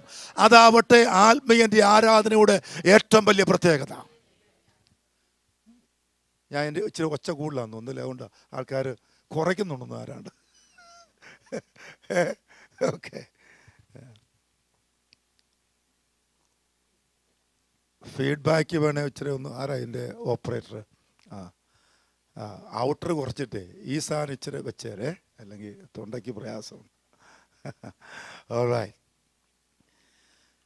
അപ്പോൾ ഈ വാക്യത്തെ എല്ലാവരും തിരിച്ചറിയേണ്ടതും വായിക്കേണ്ടതും ബുദ്ധിയുള്ള ആരാധന എന്നല്ല, reasonable worship, worship that is acceptable before the Lord. അതിൻ്റെ എല്ലാം ചുരുക്കം ഒരു വേർഷൻ ഞാൻ പറഞ്ഞ റൈറ്റ് വർഷിപ്പ്, ശരിയായ ആരാധന. ആമേൻ. കർത്താവിൻ്റെ സഭ ഇവിടെ വന്നത് ശരിക്ക് ദൈവത്തെ ആരാധിക്കാനാണ്. ആമേൻ. രണ്ടിൽ ഞാൻ പറയും, ഒന്ന് ചൊവ്വേ ദൈവത്തെ ആരാധിക്കുക, 2 ശരിയായി ദൈവത്തെ ആരാധിക്കുക, തെറ്റുപറ്റാതെ കർത്താവിനെ ആരാധിക്കുക. ആണ്ടുകളായി സഭകളോ മതങ്ങളോ നമ്മുടെ പഴയ പ്രസ്ഥാനങ്ങളോ പൈതൃകത്തിലോ നാം ദൈവത്തെ വണങ്ങിപ്പോന്നതിൻ്റെ അകത്ത് എല്ലാ പെശകുകളും എല്ലാ വചനവിരുദ്ധ നിലപാടുകളും മാറ്റി ശരിയായി ദൈവത്തെ ആരാധിക്കുക. ആമേൻ. ആരാധനയ്ക്ക് യോഗ്യനായവന് യോഗ്യമായ ആരാധന അർപ്പിക്കുക. രണ്ടാമത് ഞാൻ പറയുന്നു, മുഴുബലത്തോടെ ദൈവത്തെ ആരാധിക്കുക. ഞാൻ പറയാറില്ലേ, ഞാൻ ശരിക്ക് ചെയ്തു എന്ന്. അതിൻ്റെ അർത്ഥം എൻ്റെ പൂർണ്ണ ബലം ചെലുത്തി, എൻ്റെ മുഴുവൻ ആരോഗ്യം കൊടുത്ത്, എൻ്റെ ഉള്ളം ദൈവമുമ്പാകെ സമർപ്പിച്ച്, എൻ്റെ ശരീരാത്മദേഹങ്ങളെ സമ്പൂർണ്ണമായി യാഗമാക്കി ഞാൻ കർത്താവിനെ ആരാധിച്ചു. ആമേൻ. ആരാധനയിലെ ഒച്ചയോ അല്ലെങ്കിൽ നമ്മുടെ ചൈതന്യമോ നമ്മുടെ ചലനാത്മകതയോ നമ്മുടെ ചുമ്മായിരിപ്പോ ഒന്നുമല്ല വിഷയം. ആത്മീയൻ പറഞ്ഞു മടങ്ങണം, ഞാൻ ശരിക്ക് കർത്താവിനെ ആരാധിച്ചു. ആമേൻ. പരിമിതി ഒത്തിരി എനിക്കുണ്ടായിരുന്നു, വേദന ഒരുപാട് ഉണ്ടായിരുന്നു, കൈയടിക്കാൻ തോന്നാതെയാ വന്നത്. ഒരു വാക്ക് പാട്ട് പാടലെന്ന് തീരുമാനിക്കുമാറ് വിഷമം എനിക്കുണ്ടായിരുന്നു. പക്ഷെ ആരാധിക്കാൻ വന്നപ്പോൾ ദൈവ സാന്നിധ്യം ആത്മാവിൽ അനുഭവിച്ച ഞാൻ ശരിക്ക് കർത്താവിനെ ആരാധിച്ചു. കൃപ എൻ്റെ മേൽ വ്യാപരിച്ചു, ഷക്കൈന മഹത്വം എൻ്റെ മേൽ ഇറങ്ങി വന്നു. ഞാൻ ദൈവ തേജസ് കണ്ടു മടങ്ങിയെന്ന് പറയാൻ ദൈവം കൃപ നൽകട്ടെ. ആമേൻ.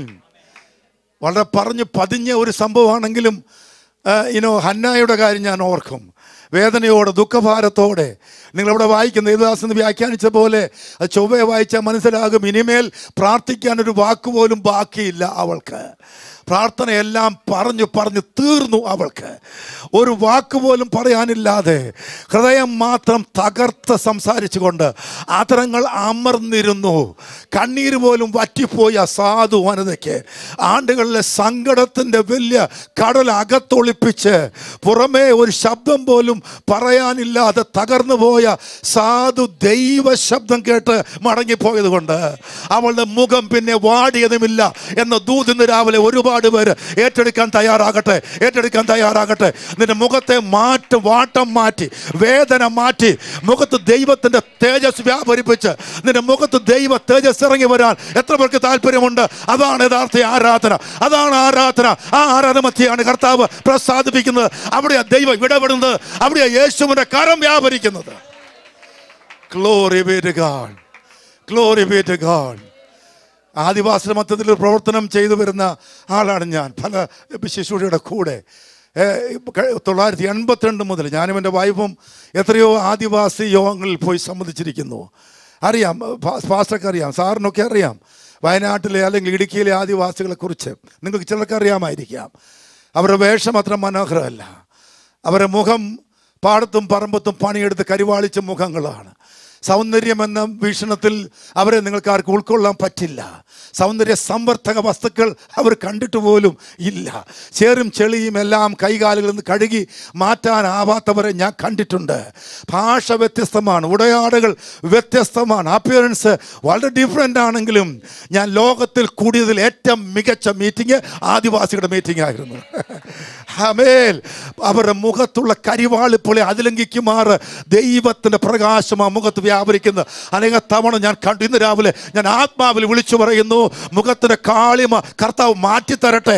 എല്ലാ പ്രശ്നങ്ങളും മാറിപ്പോകട്ടെ, എല്ലാ വേദനയും മാറിപ്പോകട്ടെ. ഇന്ന് രാവിലെ ദൈവ തേജസ് കണ്ട് ദൈവത്തിന് ശക്തി കരങ്ങളെ അടിച്ച് എല്ലാവരും somebody put your hands together. somebody കർത്താവിനെ ആരാധിക്കട്ടെ. ദൈവത്തിന് മഹത്വം വെളിപ്പെട്ട് ക്ഷീണങ്ങൾ മാറി ദൈവ തേജസ് ഇറങ്ങി വന്ന് ദൈവത്തിൻ്റെ ഗ്ലോറി ശരീരത്തിൽ അനുഭവിച്ച് മടങ്ങാൻ ഇന്ന് രാവിലെ ദൈവ കൃപ നൽകട്ടെ. അതാണ് റൈറ്റ് വർഷിപ്പ്, അതാണ് യഥാർത്ഥ ആരാധന. ആമേൻ. ഞാനൊരു പാസ്റ്റർ മകനാണ്. സാമറി സാർ പാസ്റ്റർ മകൻ എന്നല്ലേ പറഞ്ഞു. എൻ്റെ അപ്പച്ച വലിയ സാർ എൻ്റെ ഫാദറിനെ കണ്ടിട്ടുണ്ട്. പാസ്റ്റർ KM ജോസഫ് മലബാറുകാരനാണ്. അദ്ദേഹം മരിച്ചുപോയി. അസംസ്കോട്ടിലെ ഒരു പ്രായമുള്ള സീനിയറായൊരു പാസ്റ്ററായിരുന്നു. ഞാൻ പറഞ്ഞു വന്നത് ഈ പൈതൃകത്തെക്കുറിച്ച് അഭിമാനിക്കാൻ വേണ്ടിയല്ല, പാസ്റ്റർമാരുടെ മക്കളായി ജനിക്കുമ്പോൾ ഉണ്ടാകാവുന്ന ചെറിയ ദോഷങ്ങളെക്കുറിച്ച് പറയാനാണ്. എല്ലാവരും അവർക്കിത് വലിയ ആനക്കാര്യമാണ്. അങ്ങനെയല്ല, ഇനി അല്ലാത്ത കുറേ കുഴപ്പങ്ങൾ അതിനകത്തുണ്ട്. അതുകൊണ്ട് എനിക്ക് കുറച്ച് ഉഴപ്പുകളുണ്ടായി. പാസ്റ്റർമാരുടെ മക്കളിങ്ങനെ ബീഡി വലിക്കുകയോ കള്ളു കുടിക്കുകയോ ചെയ്യാറില്ല. ഞങ്ങൾ ചെയ്തിട്ടില്ല. പക്ഷെ അതുകൊണ്ടൊന്നും കാര്യമില്ല, അതുകൊണ്ടൊന്നും കൃപ വ്യാപരിക്കത്തില്ല. ഞാൻ ഈ പതിവ് സാക്ഷ്യമൊക്കെ പറഞ്ഞു. ഞങ്ങളുടെ പെന്തക്കോസ്തിൽ പഴയ കാലത്ത് എല്ലാവരും സാക്ഷ്യം പറയുമായിരുന്നു. എല്ലാവരും നിർബന്ധമാണ്. പഴയകാല 2 മണിക്കൂറൊക്കെ അതിനുവേണ്ടി പോകുന്നത്. വല്ലാത്തൊരു നടപടിയാണ്. അപ്പം ഉറങ്ങുന്നവർക്ക് ഉറങ്ങാം. അവർ പറയുമ്പം ഉറങ്ങുകയില്ല, ബാക്കി എല്ലാവരും പറയുമ്പോൾ. ഞാൻ എത്രയോ കണ്ടിരിക്കുന്നു ആ ഭയങ്കര പ്രബോധനവും ഏർപ്പാട്. ഞാൻ അടച്ച് വിമർശിക്കുകയല്ലെങ്കിൽ അതൊരു സുഖമില്ലാത്ത ഏർപ്പാടായിരുന്നു എനിക്ക് തോന്നിയിട്ടുണ്ട്. അപ്പം ഞങ്ങളും പിള്ളേർ സാക്ഷി പറയും. ഞങ്ങളെല്ലാവരും കുഞ്ഞുങ്ങളെ ലൈനായിട്ട് എഴുന്നേൽക്കുമ്പോൾ നേരത്തെ വേദപുസ്തകം നോക്കാൻ സമയമില്ലാത്തതുകൊണ്ടും ഉഴപ്പായതുകൊണ്ടും പാസ്റ്റർ സങ്കീർത്തനം, ഇവിടെ അതില്ലല്ലേ, വിച്ച് ഇസ് ഗുഡ്. സങ്കീർത്തനം വായിക്കുമ്പോൾ അതാണ് എല്ലാവരെയും സന്തോഷിപ്പിക്കുന്നത്, സങ്കീർത്തനം. അപ്പം അതിനകത്തൊരു വാക്ക് വായിച്ചുകൊണ്ടിരിക്കും, സന്തോഷിപ്പിച്ച വാക്യം വായിച്ചുകൊണ്ട് ഇരുന്നു കൊള്ളാം. ഓർക്കത്തില്ലേ? ഏതാണ്ട് ഒരു സന്തോഷവും തോന്നിയിട്ടില്ല, നേരത്തെ വായിച്ചിട്ടും ഇല്ല, ചുമ്മാ കള്ളം പറയുകയാണ്. അന്നത്തെ ഒരു ആലസ്യം ഞാൻ പറയാം സ്നേഹിതരെ, അത് തീരെ മോശമെന്നല്ല. ആ കാലഘട്ടം അങ്ങനെ ആയിരുന്നു. ഞാനിപ്പോൾ ഓർക്കുന്ന അന്നത്തെ ചില മലയാളങ്ങൾ സംഭവകരമായ ഒരു ആഴ്ചവട്ടം ഞങ്ങളെ വിട്ട് കടന്നുപോയി. സംഭവരഹിതമായ കർത്താവ് ഞങ്ങളെ ഭയങ്കര സംസ്കൃതം മണിപ്രവാളങ്ങളാണ്. ഇതിങ്ങനെ ചുമ്മാ കാശുകയാണ്. എവിടുന്ന് കിട്ടി ആര് പറഞ്ഞു എന്ന് അറിയത്തില്ല. ഞാൻ റോസമ്മയെ കല്യാണം കഴിച്ചിട്ട് ആദ്യത്തെ ഞായറാഴ്ച 34 കൊല്ലം മുമ്പ് കൊറ്റനാട് IPC സഭയിൽ ആരാധിക്കാൻ പോയി. ഞാൻ അന്നേ ഭാഷ ആയതുകൊണ്ട് എനിക്ക് പ്രസംഗിക്കാൻ ആ ദേവദാസ് ഒന്ന് സമയം തന്നു. IPC ഞാൻ പ്രസംഗിക്കുന്നതിന് മുമ്പ്. അപ്പോൾ മുന്നേ ഇരിക്കുക, ഇതുവരെ തറയൊന്നും കസേരയൊന്നുമില്ല. പാസ്റ്റർ മോള് 10 വയസ്സുകാരി അന്ന് ഈ പറഞ്ഞ സാക്ഷ്യത്തിനകത്ത് വായിച്ച വാക്യം കേട്ട് ഞാൻ ഉറക്കെ ചിരിച്ചു പോയി. മോശമായി, പക്ഷേ ചിരി വന്നപ്പോൾ അവൾ വായിച്ച കൊച്ചു പെൺകുട്ടിയാണ്. ഈ സങ്കീർത്തനം പാസ്റ്റർ വായിച്ച ശേഷമാണ്. അനേകം കാളകൾ എന്നെ വളഞ്ഞു, ഭാഷാൻ കൂറ്റന്മാർ എന്നെ ചുറ്റിയിരിക്കുന്നു. ഞാനീ പറഞ്ഞ പഴയ ഉഴപ്പുകളെ കുറിച്ചാണ്. എനിക്കും അത് ഇഷ്ടം പോലെ ഉണ്ടായിരുന്നു. ഒരു ഏറ്റുപറച്ചിൽ നടത്തിക്കൊണ്ട് ഞാൻ പറയുകയാണ്, പക്ഷെ അതെല്ലാം കർത്താവ് കൈകാര്യം ചെയ്തു തന്നു. റിയലി സ്പീക്കിംഗ്, നിങ്ങൾ എന്നെ വിശ്വസിക്കുമെങ്കിൽ ഇന്ന് ഞാൻ കർത്താവിനെ ആരാധിക്കാൻ സംവിധാനം വേണ്ട, മ്യൂസിക് ടീം വേണ്ട. ഉണ്ടെങ്കിൽ നല്ലതാണ് പ്രിയമുള്ളവരെ, ഇല്ലെങ്കിൽ ഇവിടെ ഒന്നും സംഭവിക്കാനില്ല. Nothing, absolutely. ആരാധിക്കാൻ വന്നവർ, പ്രാപിക്കാൻ വന്നവർ, ദൈവശബ്ദം കേൾക്കണമെന്ന് നിർബന്ധമുള്ളവർ, യേശുവിൻ്റെ കരം എൻ്റെ മേൽ വയ്ക്കണമെന്ന് താല്പര്യത്തോടെ ആര് വന്നുവോ അവർ കർത്താവിൻ്റെ കരം അനുഭവിക്കും. അവരെ യേശു തൊടും, അവരെ കർത്താവ് സൗഖ്യമാക്കും, കർത്താവ് സംസാരിക്കും, ദൈവം ഇടപെടും. അവർ ദൈവ ശബ്ദം കേട്ട് നിശ്ചയമായി മടങ്ങുമെന്ന് ഞാൻ ആത്മാവിൽ വിശ്വസിക്കുന്നു. ആമേൻ. ഞാൻ വളരെ ആത്മാർത്ഥമായിട്ട് പറയുകയാണ്, എനിക്ക് ആരാധിക്കാൻ സന്നാഹങ്ങൾ വേണ്ട, സംവിധാനങ്ങൾ വേണ്ട, പിന്നണിക്കാർ വേണ്ട, നല്ല പ്രസംഗം പോലും വേണമെന്നില്ല. യേശു എൻ്റെ ആലയത്തിനകത്ത് വന്നിട്ടുണ്ടെന്ന് എനിക്ക് ഉറപ്പുള്ളത് കൊണ്ട് അങ്ങയുടെ തിരുമുഖം കണ്ട് ആരാധിക്കാൻ എത്ര പേർക്ക്? കരങ്ങളെ അടിച്ച് എല്ലാവരും അല്പസമയം സമരി ശക്തമായി ദൈവത്തെ ആരാധിക്കട്ടെ. കരങ്ങളെ തട്ടി ദൈവം സമർപ്പിച്ച് എല്ലാവരും ഇന്ന് രാവിലെ ദൈവത്തെ ആരാധിക്കട്ടെ. യേശു വന്നിട്ടുണ്ടെന്ന് ഉറപ്പുള്ള എല്ലാവരും കർത്താവിനെ ആരാധിക്കട്ടെ. അവനെ ആത്മാവിൽ തൊട്ടറിയാൻ മനസ്സുള്ളവർ യേശുവിന്റെ കരം ജീവിതത്തിൽ വയ്ക്കണമെന്ന് ഈ രാവിലെ താല്പര്യമുള്ള എല്ലാവരും സമർപ്പിച്ച് കർത്താവിനെ ആരാധിക്കട്ടെ. അവൻ നമ്മെ സ്പർശിക്കുകയാ, അവൻ ഇടപെടുകയാ, അവൻ സംസാരിക്കുകയാ. ദൈവ ശബ്ദം കേൾക്കാൻ ദൈവം നമ്മെ സഹായിക്കട്ടെ.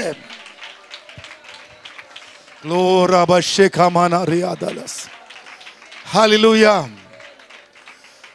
ഒരു വെളിപ്പാടല്ല, എനിക്ക് ദൈവം തന്നൊരു അനുഭവം ഞാൻ പറയാണ്. മറ്റൊന്നുമല്ല, ഈ പ്രസംഗത്തിൽ മാത്രമേ ദൈവശബ്ദമുള്ളൂ. Please bear with me pastor പ്രസംഗിക്കുമ്പോഴേ ദൂതുള്ളൂ എന്ന് ഞാൻ വിശ്വസിക്കുന്നില്ല. അതാ ചിലരുണ്ട്, അങ്ങനെ പ്രശ്നമുണ്ട്. അവസാനത്തെ പ്രസംഗത്തിന് വേണ്ടി ഇങ്ങനെ അന്നേരം കർത്താവ് സംസാരിക്കാൻ പോകും. അങ്ങനെ വേണമെന്ന് നിർബന്ധമില്ല, ഒരു നിർബന്ധവും. ഞാൻ പ്രാപിച്ചിട്ട് സംസാരിക്കുകയാണ്. ഞാൻ പണ്ടേ പ്രസംഗിക്കുന്ന ഒരാളാണ്. എൻ്റെ പ്രസംഗത്തിൽ കർത്താവ് ഇടപെടാത്ത വ്യക്തിയോട് കർത്താവ് വേറെ ഇടപെടാറുണ്ട്. ഞാൻ പറയാം, 2 മണിക്കൂറോ 3 മണിക്കൂറോ ഇവിടെ സർവീസ് ഉണ്ടെങ്കിൽ ചിലപ്പോൾ ചില അമ്മച്ചിമാർ ഇവിടെ ഉണ്ടെന്ന് എനിക്കറിയത്തില്ല, ഇവിടെ ഇങ്ങനെ സാക്ഷ്യം കുറവാണല്ലോ, ഞങ്ങളുടെ ഇവിടെയൊക്കെ ഒരു പാട്ടും കൊണ്ട് അങ്ങ് എഴുന്നേൽക്കും. തെറ്റാന്ന് പറയല്ല, അനുഭവത്തിൻ്റെതാണ്. ഉലകത്തിലില്ലാത്ത ട്യൂണാണ്. അങ്ങനെ അത് എഴുതിയവനും അങ്ങനെ പാടിയിട്ടില്ല, ലോകത്തിൽ ആരും പാടിയിട്ടില്ല. ആ സാധു അമ്മച്ചിക്ക് പ്രകാശിച്ച ഒരു ട്യൂണിലങ്ങ് പാടുകയാണ്. ഒരുപാടവർക്ക് ചിരി വരും. പക്ഷെ ഞാൻ വിശ്വസിക്കുന്നു, ആ സാധു അന്ന് പാടുന്ന ആ പാട്ട് അതിൻ്റെ ഈണമോ രാഗമോ ലയമോ കൊഴുപ്പോ താളമോ എല്ലാം അങ്ങ് മറക്ക്. ചിലപ്പം നിങ്ങൾക്ക് വേണ്ടിയുള്ള ഒരു ദൈവ ശബ്ദമായിരിക്കും ആ പാട്ട്. എല്ലാവരും വിശ്വസിക്കാൻ തയ്യാറായിരിക്കും. ഞാനത് കേട്ടിട്ടുണ്ട്, അതുകൊണ്ട് ഞാൻ സംസാരിക്കുകയാണ്. കർത്താവ് എപ്പോഴും സംസാരിക്കാം. ഒരു സാക്ഷ്യം നിങ്ങൾക്കായി ദൈവം തരുന്നതാണ്. ഒരു ശീല പാട്ട് നിങ്ങൾക്കായുള്ള ദൈവത്തിൻ്റെ ആലോചനയാണ്. അവൻ ഇതുവരെ സാക്ഷിക്കാത്ത ഒരാൾ ഒരു വാക്ക് പറയുന്നത് നിങ്ങളുടെ പ്രാർത്ഥനയ്ക്ക് ഒരു മറുപടിയാകുമെന്ന് വിശ്വസിക്കാൻ തയ്യാറായാൽ കർത്താവ് ഇടപെടുമെന്ന് പകല് എല്ലാവരും വിശ്വസിക്കട്ടെ. കർത്താവ് സംസാരിക്കും. എപ്പോഴെങ്കിലും ദൈവം എന്നെ തൊടാതിരിക്കത്തില്ല. ആമേൻ. അസംബന്ധം കൊണ്ട് ശുശ്രൂഷയിൽ ഞാൻ സഭാ ശുശ്രൂഷയിൽ പ്രവേശിക്കുന്ന 1977 മലബാറിൽ കോഴിക്കോട് ജില്ലയിൽ കൂരാച്ചുണ്ട് എന്നൊക്കെ പറയും, പേരാമ്പ്ര അങ്ങകലെയാണ്. നിങ്ങൾ കുറച്ച് പേർക്കൊക്കെ അറിയത്തുണ്ടാവുള്ളൂ. കുറ്റ്യാടി കേട്ടുണ്ടാവും. അതിൻ്റെ പരിസരത്തുള്ള ഞങ്ങളുടെ കൊച്ചു ഗ്രാമങ്ങൾ. അവിടെ അസംസ ഗോഡിൻ്റെ പഴയ ഒരു സഭയുണ്ട്. ഒരു 75 കൊല്ലം പഴക്കമുള്ള സഭയാണ്. അപ്പച്ചൻ അവിടെ പാസ്റ്ററായിരുന്നു. ഞാൻ ആദ്യത്തെ പാസ്റ്ററായിട്ട് അവിടെ ചാർജ് എടുക്കുമ്പോൾ പാവപ്പെട്ടവർ മാത്രമുള്ള സഭ, കൂലിപ്പണിക്കാർ മാത്രമുള്ള സഭ. പഴയ ഹോളും പാഴ്സനേജും ഒക്കെ ഉണ്ട്. പക്ഷെ സാധുക്കളാണ് അവിടെയുള്ള എല്ലാവരും. സർക്കാർ ജോലിയോ അമ്മാതിരി കമ്പനി ജോലിയോ ഒന്നുമില്ല. എല്ലാം പറമ്പിൽ പണി അല്ലെങ്കിൽ വയലിൽ പണി മാത്രമുള്ളവരാണ്. ഞാൻ അവർക്ക് 2-3 അമ്മച്ചിമാരുണ്ട് ആ സഭയിൽ. എൻ്റെ ആ സഭ അന്ന് ഞാൻ 20 വയസ്സ് 21 വയസ്സ് കഷ്ടിച്ചേ ഉള്ളൂ. എൻ്റെ സഭയിൽ 2-3 അമ്മച്ചിമാരുണ്ട്. അവർ വേദപുസ്തകം കൊണ്ടുവരാറില്ല. കൊണ്ടുവരാത്തത് വായിക്കാൻ അറിയാൻ മേലാത്തതുകൊണ്ടാണ്. പള്ളിക്കൂടത്തിൽ പോയിട്ടില്ല. ഓക്കെ, അവർ കൈമീശിയാണ് വരിക. വന്നിട്ട് ഒരമ്മച്ചി ഞാൻ ഇപ്പോഴും ഓർക്കുന്നു, അവർ പറയുന്നത് നന്നായി ശ്രദ്ധിച്ചിട്ട് തിരിയത്തില്ല. മലയാളമാണ് പറയുന്നതെങ്കിലും 2 കൈ കൊണ്ട് കണ്ണിങ്ങനെ തിരുമ്പുന്ന കാണാം. എന്തിനാണെന്ന് അന്നും ഇന്നും എനിക്കറിയത്തില്ല. അത് അവരുടെ രീതിയാണ്. പക്ഷേ അവർ പറയുന്നത് മിക്കവരും ശ്രദ്ധിക്കുകയല്ലേ. ഒരു സാധുവല്ലേ, നല്ല മലയാളം അല്ല സംസാരിക്കുന്നത്. ഒരുപാട് അവഗണിക്കുമെങ്കിലും പുതിയ പാസ്റ്ററായ ഞാൻ, യവനക്കാരനായ ഞാൻ ഓരോ ഭാഗവും ശ്രദ്ധിക്കുന്ന അന്നത്തെ എൻ്റെ ആ ഉത്സാഹത്തിൽ ആ സാധു അമ്മ പറഞ്ഞ അനേക വചനങ്ങൾ എനിക്കായുള്ള ദൈവശബ്ദങ്ങളായിരുന്നു. ആമേൻ. അന്ന് നിവൃത്തിയായില്ല, ഇന്ന് നിവൃത്തിയായിക്കൊണ്ടിരിക്കുകയാണ്. വിശ്വസിക്കാൻ നിങ്ങൾക്ക് താല്പര്യമുണ്ടോ? ഇന്ന് രാവിലെ ഞാൻ ഉള്ളം തുറന്ന് പറയുന്നു, ഒന്നും അവഗണിക്കരുത്. ആരെയും അവഗണിക്കരുത്. ദൈവശബ്ദം എവിടെ നിന്നും പുറപ്പെടാം, ആർക്കും സംസാരിക്കാം. പരിശുദ്ധാത്മാവ് ഇടപെടുമെന്ന് വിശ്വസിക്കുന്ന എല്ലാവരും കരമുയർത്തി കർത്താവിനെ സ്തുതിക്കട്ടെ. ദൈവാത്മാവ് ഇടപെടും, ദൈവാത്മാവ് സംസാരിക്കും. കർത്താവ് ഇടപെടുമെന്ന് ഇന്ന് രാവിലെ എല്ലാവരും വിശ്വസിച്ചോ? എപ്പോഴാണെന്ന് അറിയത്തില്ല. ദൈവശബ്ദം കേൾക്കാൻ മനസ്സുണ്ടെങ്കിൽ കർത്താവ് സംസാരിക്കാതെ നിങ്ങളെ വിടത്തില്ല. തൊടാതെ കർത്താവ് നിങ്ങളെ അയക്കത്തില്ല. ആമേൻ. അതുകൊണ്ട് ആരാധനയാണ് ഏറ്റവും പ്രധാനം. ആരാധ്യനാണ് പ്രധാനം, പാസ്റ്റല്ല, വേറെ ആരുമല്ല. ആരാധ്യൻ വന്നിട്ടുണ്ടെന്ന് ഉറപ്പുണ്ടെങ്കിൽ ആരാധന വെളിപ്പെടുത്താൻ തയ്യാറായിരിക്കും. ആമേൻ. പ്രാപിക്കാതെ മടങ്ങാൻ പറ്റില്ല. അവൻ വെറും കൈയായി നമ്മെ അയക്കുകയില്ല. ആമേൻ. തിരുനാമത്തിന് ഉചിതമായ ആരാധന അർപ്പിച്ചു മടങ്ങിയാൽ പ്രാപിച്ച് മടങ്ങും നാം. Price the Lord. ഞാൻ സമയം പാലിച്ചുകൊണ്ട് ഒന്നുണ്ട് കാര്യങ്ങൾ പെട്ടെന്ന് ഓർപ്പിക്കാം. കർത്താവിന് ഇഷ്ടമുള്ള ആരാധന, ദൈവം പ്രസാദിക്കുന്ന ആരാധന, ശരിയായ ആരാധന എന്ത് എന്ന ചോദ്യത്തിന് ഈ ഭാഗത്തുള്ള ചില മറുപടികൾ ഒന്നുണ്ട് വാക്കിനോട് വായിച്ചിട്ട് ഞാൻ പെട്ടെന്ന് ഒന്ന് എൻ്റെ മനസ്സിൽ വന്നത് ഒരു ചെറിയ പ്രകാശനം അനുസരിച്ച് പറഞ്ഞ് അവസാനിപ്പിച്ചോളാം. ഈ വാക്യത്തിലെ ഏറ്റവും വലിയ പ്രസക്തി ആരാധന ഒരർപ്പണമാണ്. ഒന്നുകൂടെ വായിച്ചായിട്ട് ഒന്നാം വാക്യം സംഭാരി. സഹോദരന്മാരെ, ഇവിടെ ഉണ്ടല്ലോ, മതിയാവും, താങ്ക് യു. പ്രബോധിപ്പിക്കുന്നത് അവിടെ നിൽക്കട്ടെ. നിങ്ങളുടെ ശരീരങ്ങളെ ജീവനും വിശുദ്ധിയും ദൈവത്തിന് പ്രസാദമുള്ള യാഗമായി സമർപ്പിപ്പീൻ. അതുകൊണ്ട് ആരാധന എപ്പോഴും ഒരു യാഗാർപ്പണമാണ്. അതെല്ലാവരും ശ്രദ്ധിക്കണം. യാഗം നോക്കൂ, ബൈബിളിൽ ന്യൂ ടെസ്റ്റ്മെന്റിൽ യാഗത്തെക്കുറിച്ച് പല കാര്യം പറഞ്ഞിട്ടുണ്ട്. അതിൽ ഏറ്റവും പ്രധാനപ്പെട്ട എനിക്ക് ആ ഭാഗത്ത് ഇഷ്ടപ്പെട്ട ഒരു സംഗതി ചിന്തനമായി തോന്നിയത്, ഒന്നാമത് കഴിക്കേണ്ട യാഗം എന്താണെന്നാണ് പറഞ്ഞേക്കുന്നത്. ഈ വാക്യം എന്താ പറയുന്നത്? എക്സാക്ട്ലി നമ്മുടെ ശരീരങ്ങളെ യാഗമായി സമർപ്പിക്കണം. ആമേൻ. ഇംഗ്ലീഷുകാർ പറയും വർക്ക് ഈസ് വർഷിപ്പ്. കേട്ടിട്ടുണ്ടോ അങ്ങനെ? ഈ 3 മണിക്കൂർ ഏർപ്പാട് മാത്രമല്ല, ആത്മീയ ജീവിതത്തിലെ എല്ലാ നിമിഷവും നാം ദൈവത്തെ ആരാധിച്ചുകൊണ്ടിരിക്കുകയാണ്. ഞാൻ എൻ്റെ ഭാഷയെ പറയും, കമ്പനിയോ ഫാക്ടറിയോ മുതലാളിയോ അല്ലെങ്കിൽ വീട്ടുടമസ്ഥനോ നമ്മളൊരു പണിക്ക് ഏർപ്പിച്ചാൽ ചൊവ്വ നേരെ പണിതാൽ പോലും അതൊരു യാഗമാണ്, ഒരാരാധനയാണ്. ആമേൻ. ഞായറാഴ്ച 3 മണിക്കൂർ മാത്രം നടക്കുന്ന ഒരാരാധനയ്ക്ക് വേണ്ടിയല്ല ദൈവം നമ്മെ വിളിച്ചത്. 24 മണിക്കൂർ നാം ദൈവത്തിന് യാഗം കഴിച്ചുകൊണ്ടിരിക്കുകയാണ്. ശരീരത്തെ യാഗമാക്കുന്നവർക്ക് ദൈവത്തെ ആരാധിക്കാൻ പറ്റൂ. ഞാൻ ഒരു വെളിപ്പാട്, ഒരു പ്രകാശനം പറയാം. ആഴ്ചയുടെ 6 ദിവസമോ മറ്റു സമയങ്ങളോ അവനവന് ബോധിച്ച പോലെ നടന്നിട്ട് അവനവൻ്റെ ഇഷ്ടം ചെയ്തിട്ട് ദൈവത്തെ ഓർക്കാതെ, ആത്മീയത ഓർക്കാതെ, വചനം പുറംകാൽ കൂടി തട്ടിക്കളയുകയും ചെയ്തിട്ട് ആരാധന മണിക്കൂറുകൾ മാത്രം വന്നിരിക്കുന്നവർക്ക് നന്നായി ദൈവത്തെ ആരാധിക്കാൻ പറ്റത്തില്ല. നിങ്ങൾ എന്തു പറഞ്ഞാലും ഞാൻ സമ്മതിക്കില്ല, ആരാധിക്കാൻ പറ്റത്തില്ല. ആമേൻ. ചിലപ്പോൾ വാതുറക്കുമായിരിക്കും, പാട്ടുപാടുമായിരിക്കും, ഓക്കെ, ചിലപ്പോൾ ചിരിക്കുമായിരിക്കും, സന്തോഷിക്കുമായിരിക്കും. പക്ഷെ ചൊവ്വെ ദൈവത്തെ ആരാധിക്കണമെങ്കിൽ ട്രിവാൻഡ്രം സിറ്റിയിൽ, മണ്ണന്തല ഏരിയയിൽ, സ്വർഗം നിങ്ങളെ ആക്കി വച്ച മണ്ഡലത്തിൽ കർത്താവിനായി എൻ്റെ ശരീരം യേശുവിൻ്റെ യാഗപീഠത്തിൽ ദഹിക്കുന്ന ഒരു യാഗവസ്തുവാണെന്ന് പറഞ്ഞ് അർപ്പിക്കുന്നവർക്ക് മാത്രമേ ദൈവത്തെ ഞായറാഴ്ച ആരാധിക്കാൻ അനുവാദമുള്ളൂ. കരമെടുത്ത് കർത്താവിനെ എല്ലാവരും സ്തുതിച്ചാട്ട്. ആമേൻ, ആമേൻ. എൻ്റെ ശരീരം ദൈവത്തിൻ്റെ മന്ദിരമാണ്. പരിശുദ്ധാത്മാവ് അധിവസിക്കുന്ന മന്ദിരമാണ് എൻ്റെ ഈ ചെറിയ ശരീരം. ആമേൻ. അതുകൊണ്ട് എൻ്റെ ശരീരത്തെ കർത്താവിന് വേണ്ടി ഒരു യാഗവസ്തുവാക്കിയാലേ എനിക്ക് ദൈവത്തെ ആരാധിക്കാൻ പറ്റൂ. 2 ഇംപ്ലിക്കേഷൻ ആ പ്രയോഗത്തിലുണ്ട്. ജീവനുള്ള യാഗം. ഒന്ന്, ഓൾഡ് ടെസ്റ്റമെൻറ്റിലെ ഒരു പ്രത്യേക പശ്ചാത്തലമാണ്. പഴയ നിയമത്തിലെ എല്ലാ യാഗ വസ്തുക്കളും, ഭോജനയാഗം ഒഴിച്ചുള്ളത് കാളക്കിടാങ്ങൾ, പശുക്കിടാങ്ങൾ, പ്രാവൻ കുഞ്ഞുങ്ങൾ, കുറുപ്രാക്കൾ, ആട്ടുകൊറ്റന്മാർ, നിങ്ങളത് വായിച്ചിട്ടുണ്ടല്ലോ. അവിടുത്തെ ഇമാതിരി ഹോമയാഗമോ പാപയാഗമോ സർവാംഗഹോമോ അകൃത്യയാഗമോ ഈ മുഴുവൻ യാഗങ്ങളിലും ആ മൃഗജാലങ്ങളെ, പർവ്വജാതികളെ കൊന്നിട്ട് ദൈവം നിശ്ചയിച്ച ചില ക്രമങ്ങളുണ്ട്. ശരീരത്തിലെ ഭാഗങ്ങൾ കളയണം, വായിച്ചിട്ടില്ലേ?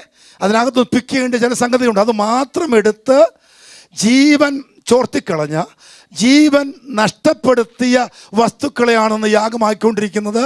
പക്ഷെ നമ്മുടെ കാര്യം അങ്ങനെയല്ല. നാം ജീവിച്ചിരുന്നാണ് ദൈവത്തെ അർപ്പിക്കുന്നത്. ആമേൻ. അത് ചില പോരാട്ടമുള്ള കേസാണ്, വെറുതെ അല്ല. ആമേൻ. ദൈവം നമ്മെ ആക്കി വീട്ടിനകത്ത് പോലും, സഹോദരിമാരും, നമ്മുടെ അടുക്കളയിലോ അകത്തളത്തിലോ ദൈവം ആക്കിയ മണ്ഡലം ഏതുമാകട്ടെ, ഭാര്യാഭർത്തൃ ബാന്ധവത്തിൽ, കുഞ്ഞുങ്ങളുമായുള്ള ബന്ധത്തിൽ, അയൽക്കാരുമായുള്ള ബന്ധത്തിൽ ഞാൻ യേശുവിൻ്റെ ഒരു യാഗവസ്തുവാണെന്നുള്ള ഓർമ്മയുള്ളവർക്കാണ് ദൈവത്തെ ആരാധിക്കാൻ പറ്റുന്നത്. Price the Lord. ഇത് ജീവിച്ചിരുന്നു കൊണ്ടാണ് ദൈവത്തെ ആരാധിക്കേണ്ടത്. മൃതപ്പെട്ട യാഗാർപ്പണം പോലെ, പഴയ നിയമത്തിലെ അർപ്പണം പോലെയുള്ള സംഗതി അല്ല ഇത്. ശരീരത്തിൽ ജീവിച്ചിരുന്ന് ആത്മാവോട് പോരാടുന്ന പോരാട്ടങ്ങളെ കൃപയാൽ അതിജീവിച്ച് ആമേൻ പാപത്തിന്മേൽ ജയമെടുത്തവർക്കാണ് ദൈവത്തെ ആരാധിക്കാൻ പറ്റുന്നത്. ആമേൻ. രണ്ടാമത് ഞാൻ വ്യക്തിപരമായി വിശ്വസിക്കുന്നത്, ജീവനുള്ള അർപ്പണം എന്ന് പറഞ്ഞാൽ അതിൻ്റെ അർത്ഥം ആരാധനയ്ക്കകത്തും ഒരു ജീവനുണ്ടായിരിക്കണം. ആമേൻ. വളരെ മൗനമായി ശാന്തഗംഭീരമായി ഇരുന്ന് ആരാധിക്കലല്ല ദൈവപ്രതീക്ഷ. നമ്മുടെ ശരീരത്തെ കർത്താവിന് കൊടുത്തുകൊണ്ട് കർത്താവിനെ ആരാധിക്കണം. കൊരിന്ത്യലേഖനത്തിൻ്റെ വാക്യമുണ്ട്, 1 കൊരിന്ത്യർ 6-ാം അധ്യായം അവസാന വാക്യമാണെന്ന് എനിക്ക് തോന്നുന്നു, ഞാനത് നോട്ട് ചെയ്തിട്ടില്ല. കൊരിന്തിലുള്ള അവിടുത്തെ ലോക്കൽ സാധാരണക്കാർ അവർ ശരീരം കൊണ്ട് ചെയ്യുന്ന ഭോഗപരമായ കാര്യങ്ങളെക്കുറിച്ചൊക്കെ പറഞ്ഞിട്ട് മ്ലേച്ഛതയുടെ ജീവിതക്രമത്തെ ശക്തമായിട്ട് അപലപിച്ചിട്ട് ദൈവദാസൻ ശ്രീഹൻ അവസാന വാക്യത്തിൽ പറഞ്ഞിരിക്കുന്നു, അവർ ശരീരം കൊണ്ട് എന്നാ വേണേ ചെയ്തോട്ട്, ആകിയാൽ നിങ്ങളുടെ ദിസ് ഇസ് ഗുഡ്, നിങ്ങളുടെ ശരീരം കൊണ്ട് ദൈവത്തെ. പഴയ നിയമത്തിലെ വാക്യം ഒരു കൽപ്പനയിലെ ഒന്നാമത്തെ എന്താണ്? 10 കൽപ്പനയിൽ നമ്പർ 1 ദൈവമായ കർത്താവിനെ. 4 കാറ്റഗറി പറയാമോ? പൂർണ്ണ ഹൃദയത്തോടും, പൂർണ്ണ മനസ്സോടും, പൂർണ്ണ ആത്മാവോടും. റൈറ്റ്. ആത്മാവല്ല, പിന്നെ നമ്മളെല്ലാം ആത്മാവാക്കിയാണ്. പക്ഷെ ആ വാക്യത്തിനകത്ത് ആത്മാവ് വേറെ വന്നതുകൊണ്ട് ശക്തി ആത്മശക്തി അല്ല. അത് നമുക്ക് ദൈവം തന്ന ഈ ശരീരത്തിൽ ശക്തിയാണ്. അർത്ഥം മനസ്സിലായി? ദൈവത്തെ ആരാധിക്കുമ്പോൾ മുഴുബലത്തോടെ കർത്താവിനെ ആരാധിക്കണം. കൈയടിച്ച് പാടുന്ന ഒരു രീതി ഉണ്ടെങ്കിൽ തകർത്ത് കൈയടിച്ച് ദൈവത്തെ ആരാധിക്കണം. ആമേൻ. ഞാൻ വിശ്വസിക്കുകയാണ്, ഇന്ന് ദൈവം നമുക്ക് ആരോഗ്യം തന്നിട്ടുണ്ടെങ്കിൽ, പാസ്റ്റർ നേരത്തെ പറഞ്ഞ കോണ്ടക്സ്റ്റ് ഞാൻ പറയുകയാണ്, പണിയെടുക്കാനും കാശുണ്ടാക്കാനും ഓവർ ടൈം ചെയ്യാനും രാത്രി മുഴുവൻ നൈറ്റ് ഡ്യൂട്ടി ചെയ്യാനും ഒക്കെ ഗംഭീര കമ്മിറ്റ്മെൻറ്റ് നമുക്കുള്ളത് ഭാര്യയും പിള്ളേരെയും ഓർത്തിട്ടാണ്, അല്ലാതെ കമ്പനിയെ ഓർത്തിട്ടല്ല, കാശിനെ ഓർത്തിട്ടാണ് നമ്മളെല്ലാവരും. റൈറ്റ്? ഓക്കെ. എൻ്റെ ചോദ്യം, അങ്ങനെ ആഴ്ചയുടെ 6 ദിവസം ഇമാതിരി ശരീരത്തിന് മുഴുവൻ കരുത്തും ചെലുത്തി സർക്കാരിനെയോ കമ്പനിയെയോ ദേശത്തെയോ ജീവനെയോ സേവിക്കുമെങ്കിൽ ഈ ശക്തി തന്ന കർത്താവിനെ ആരാധിക്കാൻ നാം മുഴുവൻ ഉപയോഗിച്ചേ മതിയാകുള്ളൂ. എൻ്റെ ലോജിക്ക് മനസ്സിലായോ? എനിക്ക് ജോലി ചെയ്യാൻ, എനിക്ക് നടക്കാൻ, എനിക്കിതെല്ലാം ചെയ്യാൻ കരുത്ത് എൻ്റെ കർത്താവിൻ്റെ കരുണയാണ്. വായിച്ചിട്ടില്ലേ? നിങ്ങളെപ്പോഴും പേപ്പർ കാണുന്നവരല്ലേ, സംഭവങ്ങൾ അറിയില്ലേ? ഈ നിൽക്കുന്ന ഞാൻ ഒരു നിമിഷം മതിയല്ലോ നിലംപരിചാകാൻ, എഴുന്നേൽക്കാതിരിക്കാൻ, അല്ലേ? അമ്മാതിരി ലോകമാണ്, അമ്മാതിരി അസ്വസ്ഥതകളാണ്. ആർക്കും ഇത് നേരത്തെ കണ്ടുപിടിക്കാനൊന്നും പറ്റാറില്ല. എൻ്റെ ഒരു പ്രധാനപ്പെട്ട യുക്തി, ഇന്ന് എനിക്ക് ആരോഗ്യമുണ്ട്, ഇന്ന് എനിക്ക് നിൽക്കാൻ പറ്റുന്നുണ്ട്, ഇന്ന് എൻ്റെ കരങ്ങൾ ചലിക്കുന്നു, ഇന്ന് എൻ്റെ ആധാരം തുടിക്കുന്നു, ഇന്ന് എൻ്റെ നാവിന് മൊബിലിറ്റി ഉണ്ട്, ഇന്ന് എൻ്റെ വോക്കൽ ഫാക്കൽറ്റീസ് വർക്ക് ചെയ്യുന്നുണ്ട്, ഇന്ന് എൻ്റെ തൊണ്ടയിൽ ശബ്ദമുണ്ട്. ഇന്ന് എനിക്ക് ദൈവത്തെ ആരാധിക്കണം. കരങ്ങളെ അടിച്ച് എല്ലാവരും ദൈവത്തെ ഒന്ന് ശക്തമായി ശക്തമായി ശക്തമായി മുഴുവലത്തോടെ മുഴുവലത്തോടെ മുഴുവലത്തോടെ ദൈവത്തിന് മഹത്വം കൊടുത്ത് കർത്താവിനെ ശക്തമായി ആരാധിക്കട്ടെ. അവൻ മുഴുവൻ ശരീരം കൊണ്ട് ദൈവത്തെ ആരാധിക്കാൻ, ശരീര ശക്തി എടുത്ത് ദൈവത്തെ ആരാധിക്കാൻ, ശരീരത്തിന് മുഴുവൻ ബലവും കൊടുത്ത് കർത്താവിനെ ആരാധിക്കാൻ, ആരോഗ്യം തന്ന ദൈവത്തെ നന്ദിയോടെ സ്തുതിക്കാൻ, മുഴു ബലത്തോടെ ദൈവത്തെ ആരാധിക്കാൻ. Price the Lord, price the Lord, price the Lord, price the Lord. മുഴുവൻ കായ ശക്തി ചെലുത്തി എന്റെ ദൈവത്തെ ആരാധിക്കാൻ ദൈവം കൃപ നൽകട്ടെ. പ്രിയമുള്ളവരെ, ഹല്ലേലൂയ. പാസ്റ്റർ പലർക്കും വേണ്ടി പ്രാർത്ഥിച്ചു. രോഗസൗഖ്യം നമ്മുടെ അടിസ്ഥാന വിശ്വാസമാണ്. പാസ്റ്റർ പറഞ്ഞപ്പോൾ ഞാനും ഓർത്തു, ബൈബിൾ സ്കൂൾ, ഞാൻ 25 കൊല്ലം ബൈബിൾ സ്കൂൾ പ്രവർത്തനം കഴിഞ്ഞ് 1 കൊല്ലമായിട്ടൊന്ന് മാറി നിൽക്കുക. പ്രായം കൂടിയതുകൊണ്ട് അവർ നിർത്താൻ പറഞ്ഞുകൊണ്ട് ഇറങ്ങിപ്പോരേണ്ടി വന്നിരിക്കുക. ഓൾറൈറ്റ്. ഞാൻ പറഞ്ഞു വരുന്നത്, കുട്ടികളെ ഞങ്ങൾ ഞാൻ 35 കൊല്ലമായിട്ട് ബൈബിൾ സ്കൂളിൽ സ്വല്പം ഒക്കെ പഠിപ്പിക്കാറുണ്ട്. എത്രയോ കുട്ടികളെ പഠിപ്പിച്ച് അവർ അസംബന്ധ സ്കൂളിലൊക്കെ ഈ ഭാഗത്തെല്ലാം കർത്താവിൻ്റെ വേലക്കാരായിട്ട് മാറിയിട്ടുണ്ട് വർഷങ്ങളിലൂടെ. കുട്ടികളോട് സാറ് പറഞ്ഞ, ഞാൻ പഠിക്കുന്ന കാലത്ത്, ഞാൻ പഠിക്കുമ്പോൾ അസുഖം ഉണ്ടെങ്കിൽ സാറുമാർ പള്ളിക്കൂടെ നിർത്തിയിട്ട് പിന്നെ ക്ലാസ് ഇല്ല, ടീച്ചേഴ്സ് വന്ന് മുറിക്കകത്തിരുന്ന് പ്രാർത്ഥിച്ച് സൗഖ്യം ആക്കിയിട്ട് പിന്നെ അടുത്ത പരിപാടിയുള്ളൂ. ആ കാലമെല്ലാം മാറി. ഇപ്പോൾ പേരൻസ് വന്ന് ചൂടാകുന്ന കാലമാണ്. അതുകൊണ്ട് ഞങ്ങൾ പിള്ളേർക്ക് വേണ്ടി ഞാനും പോയി ഒന്ന് പ്രാർത്ഥിക്കും. ഓക്കെ. പിന്നെ സാറേ കൂടുതലാന്ന് പറഞ്ഞാൽ അന്നേരെ ഞങ്ങളുടെ ആടെങ്കിലും വണ്ടി എടുത്ത് ആശുപത്രിയിൽ ട്രിവാൻഡ്രം മെഡിക്കൽ കോളേജ് വരെ എത്ര പിള്ളേരെ കൊണ്ടുവരേണ്ടി വന്നിട്ടുണ്ട്. ഒരു ഗതികേടാണ്. It is true. ഓക്കെ. ഇതൊക്കെ നടക്കുമ്പോഴും വല്ലവരുടെ കാര്യത്തിലൊക്കെ ഇത്ര ചെയ്യാൻ പറ്റും നമുക്ക് ടു സം എക്സ്റ്റെന്റ്. ഇതൊരു വശത്തുണ്ട്. മരുന്നും വൈദ്യവും തെറ്റാന്ന് നമ്മളാരും, ഞാനും പറയുന്നില്ല. എങ്കിലും ഞാൻ വിശ്വസിക്കണം, നിങ്ങളും വിശ്വസിക്കണം, നമ്മളെ സൗഖ്യമാക്കാൻ കർത്താവിന് കഴിയും. ആമേൻ.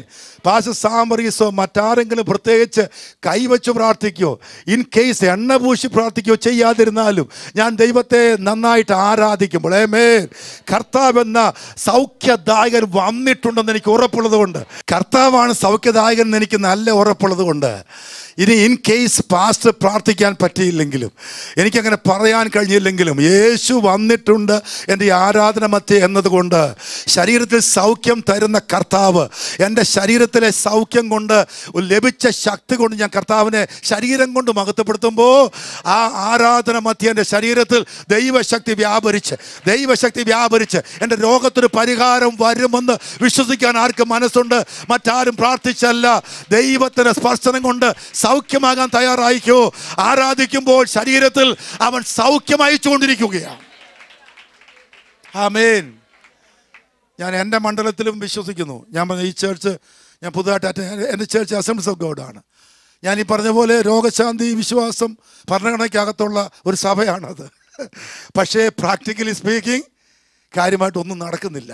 ഞങ്ങളുടെ മാത്രം കുറ്റമല്ല, മൊത്തത്തിലെ ഒരു ഗതികേട് ഞാൻ പറയുക. ഞാൻ അടുത്തിടയ്ക്ക് വളരെ കണ്ണീരോടെ പ്രാർത്ഥിക്കുന്ന കർത്താവേ, വേറെ ഒന്നും സംഭവിച്ചില്ലെങ്കിലും വചനം ശുശ്രൂഷിക്കാൻ നിൽക്കുമ്പോൾ, അങ്ങനെ ആ പുസ്തകം പറയുന്നത്, നാം വചനം പറയുമ്പോൾ തന്നെ രോഗികൾക്ക് സൗഖ്യം വരുന്നു. ആമേൻ. കൈവെക്കണമെന്നില്ല. ആമേൻ. വചനം പറഞ്ഞുകൊണ്ടിരിക്കുമ്പോൾ വചനത്തിന് ശക്തിയുണ്ട് എന്നതുകൊണ്ട്, കർത്താവ് വന്നിട്ടുണ്ട് എന്നതുകൊണ്ട്, ഞാൻ ദൈവത്തെ ആരാധിച്ച് വചനം ഏറ്റെടുക്കുമ്പോൾ എൻ്റെ മേൽ ദൈവശക്തി വ്യാപരിക്കും, എനിക്ക് സൗഖ്യം ലഭിക്കുമെന്ന് ആർക്ക് വിശ്വാസം ഇന്ന് രാവിലെ ഉണ്ട്? കരമൂർത്തി കർത്താവ് സ്തുതിച്ചാട്ട് സൗഖ്യമാക്കാൻ ദൈവത്തിൻ്റെ ശക്തി സമൃദ്ധിയായി വ്യാപരിപ്പിക്കാൻ ദൈവത്തിന് കഴിയും. ആമേൻ. Praise the lord. യാഗം സംബന്ധിച്ച് ഐ ആം ക്ലോസിങ്. യാഗം എന്ന ആ കൺസെപ്റ്റിൽ വേറെ ഒരു ഡെവലപ്മെൻറ്റ് എബ്രായർ 13:15 ഞാൻ സംസാരിക്കുന്നത് ആരാധന ഒരു അർപ്പണമാണ്, ആരാധന ഒരു യാഗമാണ് എന്ന നിലപാടിൽ ഞാൻ സംസാരിക്കുകയാണ്.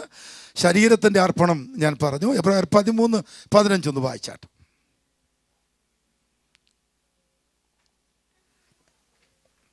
ഇവിടെ ഉണ്ടല്ലേ? ഓക്കെ. അതുകൊണ്ട് അവൻ മുഖാന്തരം നാം ദൈവത്തിന് അവൻ്റെ നാമത്തെ ഏറ്റുപറയുന്ന അധര ഫലമെന്ന സ്തോത്രയാഗം. എനിക്ക് തോന്നുന്നു പാസ്റ്റർ രാവിലെ നമുക്കെല്ലാം നന്നായിട്ട് അറിയാവുന്ന വചനത്തിൽ ഒരു നല്ല ഇല്ലുമിനേഷൻ തന്നതുപോലെ, കർത്താവിനെ ആരാധിക്കുന്നത് ഈ പ്രസംഗകനോ പാസ്റ്ററോ ലീഡേഴ്സോ എൽഡേഴ്സോ ഒന്നും പറഞ്ഞിട്ടല്ല. ആവരുത്.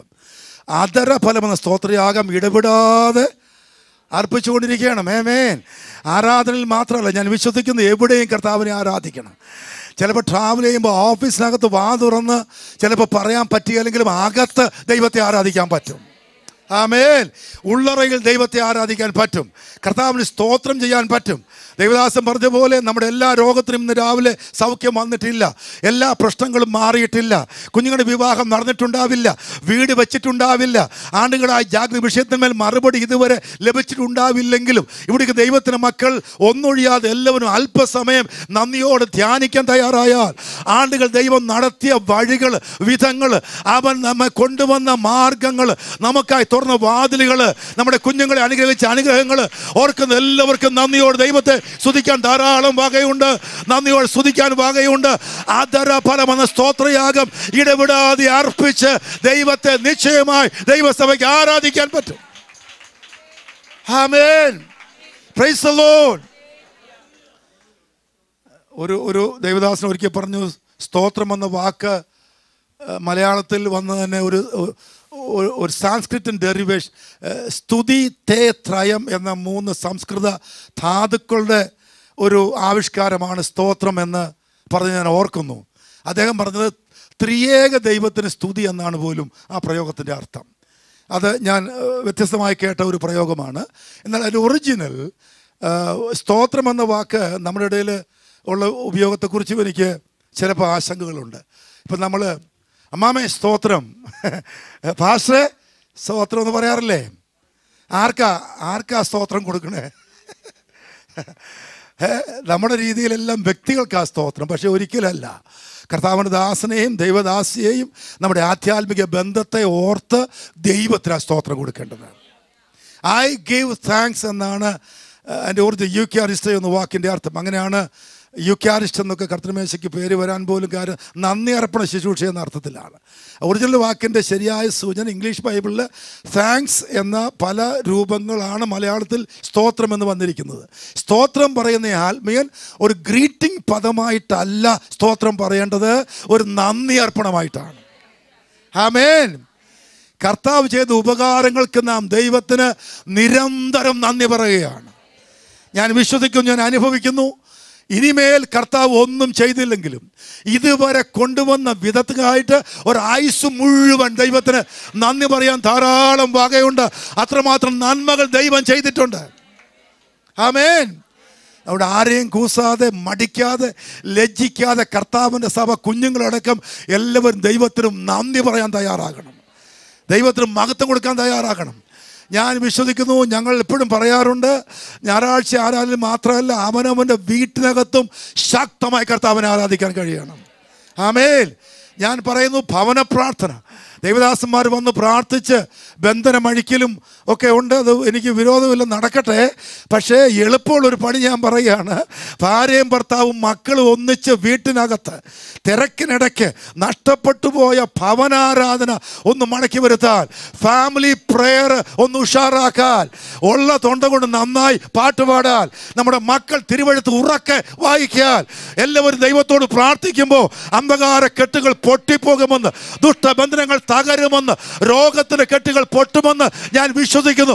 അനുഭവിക്കാൻ ദൈവസഭ തയ്യാറായിക്കോ. ഭവനത്തിനകത്ത് ദൈവപ്രവൃത്തിക്കായി സമർപ്പിക്ക്. ആരാധന മടങ്ങി വരട്ടെ. ആമേൻ. വർഷങ്ങൾക്ക് അപ്പുറത്ത് ഞങ്ങൾ പോലും അനുഭവിച്ച കുടുംബാരാധനയുടെ അനുഗ്രഹങ്ങൾ ഇന്ന് ഒരുപാട് വീട്ടിലില്ലെന്ന് ഞാൻ തിരിച്ചറിഞ്ഞിട്ടുണ്ട്. ഞാൻ താഴ്മയോടെ പറയുന്നു, അഹന്തയോടെ അല്ല, താഴ്മയോടെ പറയുന്നു. ഞാനും എൻ്റെ ഭാര്യയും ഞങ്ങളുടെ കുഞ്ഞുങ്ങൾ തീരെ ചെറുതായിരുന്നപ്പോൾ എറണാകുളത്ത് രാത്രി ഒരു ബസ്സേ ഉള്ളായിരുന്നു ആ സ്ഥലത്തേക്ക്. നഷ്ടപ്പെട്ടിട്ട് ഇങ്ങനെ ചുമ്മാ നിന്നപ്പം ഒരു സുഹൃത്ത് അച്ചായൻ്റെ വീട്ടിൽ പോകാമെന്ന് കരുതി അവിടെ ചെന്ന് ഒരു 7 മണിയായപ്പോൾ കോളിംഗ് ബെൽ അടിച്ചപ്പോൾ അകത്ത് ഉയർന്ന ആരാധന കേട്ട് ഞങ്ങൾ അന്തിച്ചു പോയി. വിശ്വാസികളാണ് അവർ. പാസ്റ്റർ ഞാൻ ഉപദേശിയാണ്. ഗവൺമെൻറ് ജോലിക്കാരനായ അച്ചാനും അമ്മാമയും കോളേജിൽ പഠിക്കുന്ന കുട്ടിയും ഹൈസ്കൂൾ ക്ലാസ്സിൽ പഠിക്കുന്ന പൈതലും ഒരുമിച്ച് അവരുടെ ഫാമിലി പ്രെയറിൽ മുട്ടിൽ നിന്ന് ആത്മനിറവിൽ ദൈവത്തെ ആരാധിക്കുക. അന്യഭാഷയിൽ. ഞാൻ ബെല്ല് പോലും അടിച്ചില്ല. അവരുടെ ആരാധന കണ്ടിട്ട് ഞാനന്ന് വൈഫിനോട് പറഞ്ഞു, നമ്മൾ ഇനിയെങ്കിലും ഉഴപ്പ് നിർത്തിയേ മതിയാകും. അന്ന് മുതൽ ഇന്ന് വരെ ഞങ്ങൾ തകർത്തു വെച്ച് ദൈവത്തെ ആരാധിക്കുക. പള്ളിയിലല്ല, വീട്ടിലെ കാര്യമാണ് പറയുന്നത്. വീട്ടിൽ ഞാൻ ഉണ്ടെങ്കിൽ നിശ്ചയമായും ശക്തമായി പാട്ടിൻ്റെ ആ രസം കൊണ്ടല്ല, പാട്ട് പാടിയേ പറ്റൂ. ഉള്ള തൊണ്ട കൊണ്ട് കർത്താവിന് വേണ്ടി പാടി അയൽക്കത്തെ മുസ്ലിങ്ങളെല്ലാം കേട്ടേ പറ്റൂ. എനിക്കുള്ള ഈ ശബ്ദം കൊണ്ട് ഞാൻ പാടും. ഞങ്ങൾ ദൈവത്തിന് വചനം വായിക്കും, ജനങ്ങൾക്കായി പ്രാർത്ഥിക്കും. ഞാൻ അനുഭവം കൊണ്ട് പറയുന്നു, കുടുംബത്തിലെ കുറേ പ്രശ്നത്തിന് പരിഹാരം പ്രാർത്ഥനയാണ് പ്രിയമുള്ളവരെ. ആമേൻ. പഠിപ്പ് മുറുകിയ പിള്ളേർ വൈകിട്ട് പ്രാർത്ഥനയ്ക്ക് വന്നില്ല, അവർ നിർബന്ധിച്ച് കൊണ്ടുവന്ന് ഇരുത്തി മക്കളെ കൊണ്ട് പ്രാർത്ഥിപ്പിക്കണം. ബാക്കി ഏത് പരീക്ഷകളെക്കാൾ അരമണിക്കൂർ പ്രാർത്ഥനയില്ലാതെ ഒന്നും നടക്കില്ലെന്നവരെ ബോധ്യപ്പെടുത്തണം. അച്ഛനമ്മ മക്കൾ ഒരുമിച്ച് ദൈവത്തെ ഭവനത്തിനകത്ത് പാടി ആരാധിക്കുമ്പോൾ, ബൈബിൾ വായിച്ച് കേൾപ്പിക്കുമ്പോൾ പരിസരത്ത് പോലും ദൈവപ്രവൃത്തി വ്യാപരിക്കും. നമുക്കെതിരെ വ്യാപരിക്കുന്ന ബന്ധനങ്ങളെ കർത്താവ് തകർത്ത് കളയും. രോഗത്തിന് കർത്താവ് പരിഹാരം വരുത്തും. സ്വർഗം നമുക്കായി വിടുതലയക്കുമെന്ന് എത്ര പേർ വിശ്വസിക്കുന്നു? അവർ ദൈവത്തെ സ്തുതിക്കട്ടെ. ദൈവം നമ്മുടെ ബന്ധനങ്ങളെ തകർക്കുകയാണ്. ആരാധനമധ്യ ദൈവം നമുക്ക് വേണ്ടി അത്ഭുതങ്ങളെ ചെയ്യുകയാണ്. വിശ്വസിക്കാൻ തയ്യാറാണ് ദൈവമക്കളെ. Another minute remaining. ഞാൻ ഒരു വാക്കൂടെ ഈ സാക്രിഫൈസ് ഓഫറിങ് എന്ന ബന്ധത്തിൽ പറഞ്ഞിവിടെ നിർത്താം. ഇപ്പോൾ നാം വായിച്ച വാക്യം, ദാറ്റ് ഈസ് എബ്രായർ 13:15 പരാമർശിച്ചത്. 16 വാക്യം വായിച്ച് ഞാൻ അവസാനിപ്പിക്കുന്നു. റൈറ്റ്. കൂട്ടായ്മ നന്മ ചെയ്യുവാനും കൂട്ടായ്മ കാണിപ്പാനും മറക്കരുത്. ഈ വക യാഗത്തിലല്ലോ അങ്ങനെ ഒരു യാഗമുണ്ട്. നേരത്തെ യാഗം പിന്നെ ഉത്സാഹിച്ച ഇച്ചിരി എളുപ്പമാണ്. ഞാനിതിവിടെ പറയണമെന്ന് എനിക്ക് അറിയത്തില്ല, പക്ഷേ പുസ്തകത്തിൻ്റെ ഭാഗമായതുകൊണ്ട് എനിക്ക് പറഞ്ഞേ പറ്റൂ. ഞാൻ ശക്തമായി പറയുന്നു, കേവലം സ്തോത്രവും അർപ്പണവും സ്തുതിയും മാത്രം പോരാ കർത്താവിന്. കർത്താവ് തന്നതിൽ നിന്ന് കർത്താവിന് യാഗം അർപ്പിക്കുകയും കൂടെ ചെയ്യണം. ഫിലിപ്പിയർ 4-ാം അധ്യായം വായിക്കണ്ട.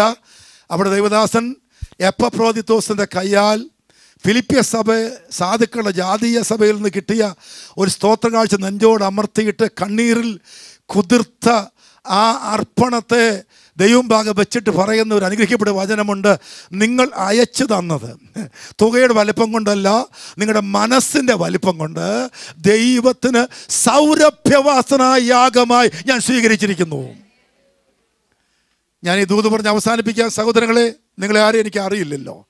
സാമ്പത്തിക ഞെരുക്കത്തിൻ്റെ പരിഹാരം ഭാഗ്യക്കുറി അടിക്കലല്ല, ആമേൻ, പലിശയല്ല, ബിസിനസ്സിൽ ഇൻവെസ്റ്റ്മെൻ്റ് അല്ല, അവയ്ക്കൊന്നും ഒരു ഗ്യാരണ്ടിയും ഇല്ല.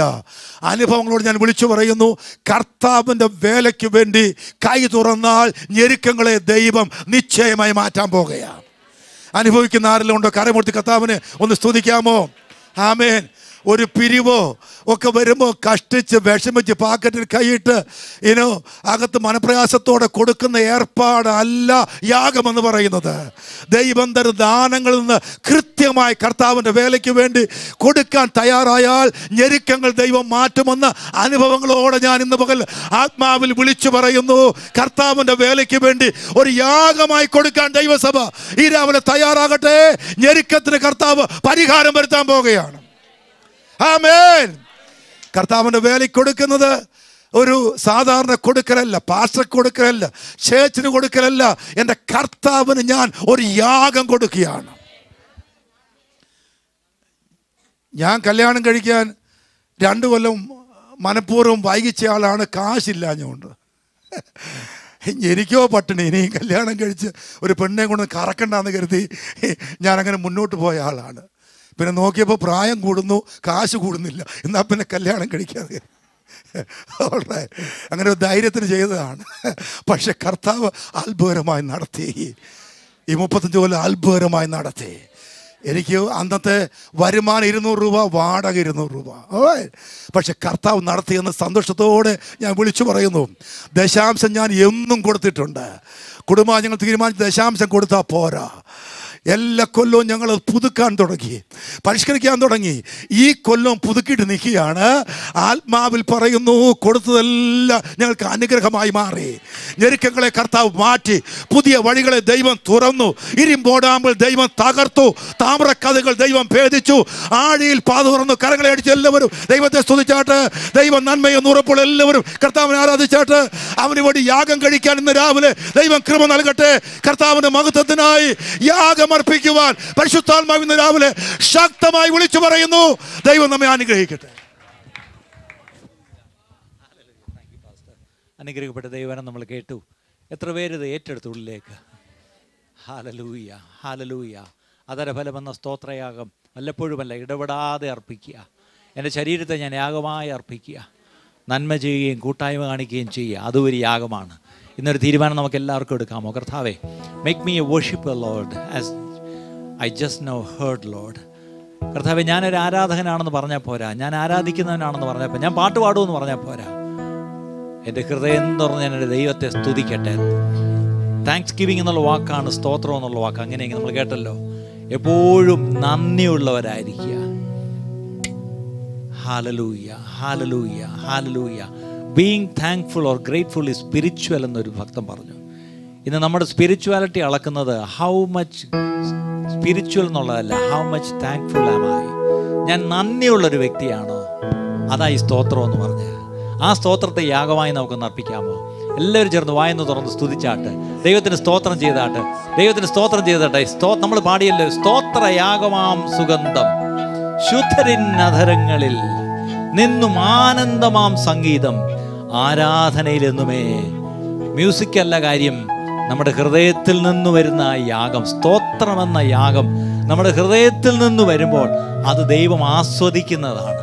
അത് ദൈവം ആസ്വദിക്കുന്നതാണ്. എല്ലാവരും ചേർന്ന് നമ്മുടെ മുഴു ബലത്തോടുകൂടെ നമുക്ക് ചേർന്ന് നമുക്ക് ദൈവത്തെ നമുക്ക് പാടി സ്തുതിക്കാം. ഹല്ലേലൂയ. എല്ലാവരും ചേർന്ന് ഇന്ന് കേട്ട വചനത്തിൻ്റെ മുമ്പിൽ നമ്മെ തന്നെ സമർപ്പിച്ചുകൊണ്ട്, കർത്താവേ, ഞാനിതാ ഇന്നു മുതൽ എൻ്റെ വീട്ടിൽ നിന്ന് കുടുംബ പ്രാർത്ഥന തുടങ്ങും. കർത്താവേ, നിന്നുപോയതിനെ ഞാനിന്ന് മടക്കി വീണ്ടും ഞാൻ കൊണ്ടുവരും. എൻ്റെ വീട്ടിൽ എൻ്റെ മക്കളെ ഞാൻ പിടിച്ചിരുത്തും.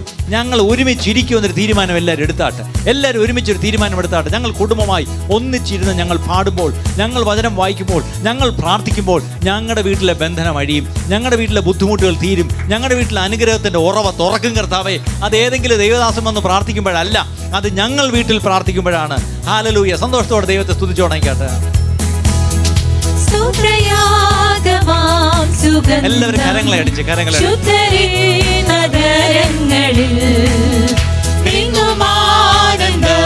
സംഗീതം ആരാധനയിലെന്നുമേ എല്ലാവരും ചേർന്ന് സ്തുതയാഗമാം സുഗന്ധം ശുദ്ധരിൻ നഗരങ്ങളിൽ നിന്നും ആനന്ദമാം സംഗീതം ആരാധനയിലെന്നുമേ. ഹല്ലേലൂയ ഹല്ലേലൂയ ഹല്ലേലൂയ ഹല്ലേലൂയ ഹല്ലേലൂയ ഹല്ലേലൂയ സ്തോത്രം യേശുവിനെ. എല്ലാവരും എഴുന്നേറ്റ് ഹല്ലേലൂയ ഹല്ലേലൂയ ഹല്ലേലൂയ ഹല്ലേലൂയ ഹല്ലേലൂയ ഹല്ലേലൂയ സ്തോത്രം യേശുവിനെ. ബദ്ധന്മാരിൻ ഞരക്കം കേട്ടു മരണത്തിൻ താഴ്വരയിൽ എല്ലാവരും കുഞ്ഞുങ്ങൾ ഉൾപ്പെടെ കരങ്ങളെ അടിച്ച് മാറ്റി വല്ലവൻ നൽകും പുതുജീവനെന്നുമേ. ബദ്ധന്മാരിൻ ഞരക്കം കേട്ടു മരണത്തിൻ താഴ്വരയിൽ നിന്നും മാറ്റി വല്ലവൻ നൽകും പുതുജീവനെന്നുമേ. ഹല്ലേലൂയ ഹല്ലേലൂയ ഹല്ലേലൂയ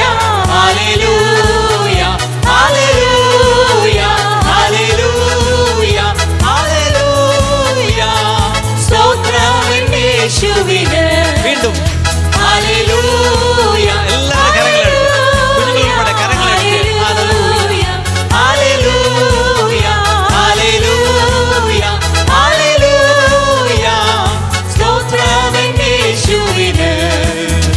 അഗതികളിൻ പ്രാർത്ഥന കേൾക്കും മനസ്സലിഞ്ഞു കഷ്ടങ്ങളിൽ നിന്നും നീക്കി വിടുവിച്ചിടും പ്രിയ യേശുവൻ സങ്കേതമേ. വിശ്വാസത്തോടുകൂടെ അഗതികളിൻ പ്രാർത്ഥന കേൾക്കും മനസ്സലിഞ്ഞു കഷ്ടങ്ങളിൽ നിന്നും നീക്കി വിടുവിച്ചിടും പ്രിയ യേശുവൻ സങ്കേതമേ. ഹല്ലേലൂയ ഹല്ലേലൂയ ഹല്ലേലൂയ ഹല്ലേലൂയ ഹല്ലേലൂയ ഹല്ലേലൂയ സ്തോത്രം യേശുവിനെ. ഹല്ലേലൂയ ഹല്ലേലൂയ ഹല്ലേലൂയ ഹല്ലേലൂയ ഹല്ലേലൂയ ഹല്ലേലൂയ സ്തോത്രം യേശുവിനെ. ഹല്ലേലൂയ ഹല്ലേലൂയ ഹല്ലേലൂയ ഹല്ലേലൂയ ഹല്ലേലൂയ ഹല്ലേലൂയ ഹല്ലേലൂയ സ്തോത്രം യേശുവിനെ. ഹല്ലേലൂയ ഹല്ലേലൂയ ഹല്ലേലൂയ ഹല്ലേലൂയ ഹല്ലേലൂയ ഹല്ലേലൂയ സ്തോത്രം യേശുവിനെ. ഹല്ലേലൂയ ഹല്ലേലൂയ ഹല്ലേലൂയ ഹല്ലേലൂയ ഹല്ലേലൂയ ഹല്ലേലൂയ സ്തോത്രം യേശുവിനെ. എല്ലാവരും അന്യഭാഷകളിൽ പരിശുദ്ധാത്മാവിനെ പ്രാപിച്ചവരെല്ലാം അന്യഭാഷകളിൽ ദൈവത്തെ പാടി സ്തുതിച്ചാട്ടെ. അന്യഭാഷകളിൽ ദൈവത്തെ സ്തുതിച്ചാട്ടെ.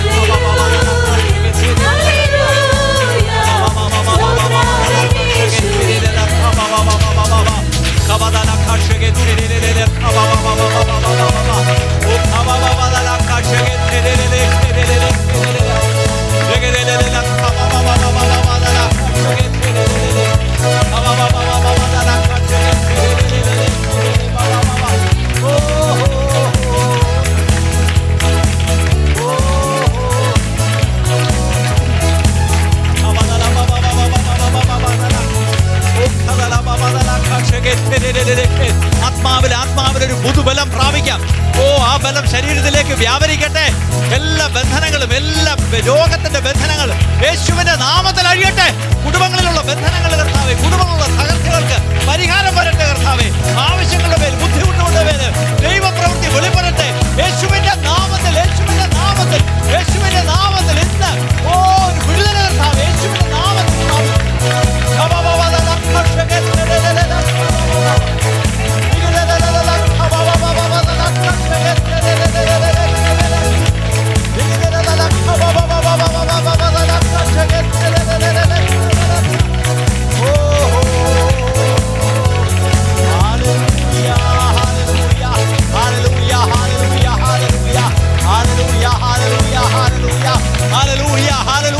ഒരുപക്ഷെ ലൈവ് സ്ട്രീമിൽ കേൾക്കുന്നവർക്കും ഈ സമയം ദൈവത്തിന്റെ പരിശുദ്ധാത്മാവിന്റെ ഒരു വലിയ ശക്തി അവിടേക്ക് കടന്നെന്ന് ആശുപത്രികളിൽ രോഗികളായിരിക്കുന്നവരുടെ മേലെ യേശുവിന്റെ നാമത്തിൽ ഞങ്ങൾ പ്രാർത്ഥിക്കുമ്പോൾ ഈ വിടുതൽ അവിടുത്തെ ശരീരങ്ങളിൽ അനുഭവപ്പെടട്ടെ യേശുവിന്റെ നാമത്തിൽ.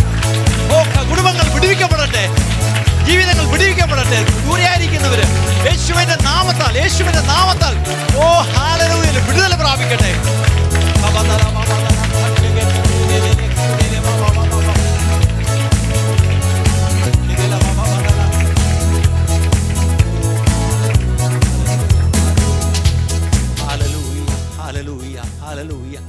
കർത്താവ് നമ്മളെ വന്ന സമയം മുതൽ ഇതുവരെയും അവൻ്റെ ചിറകിൽ നിഴലിൽ നമ്മളെ ഇരുത്തി.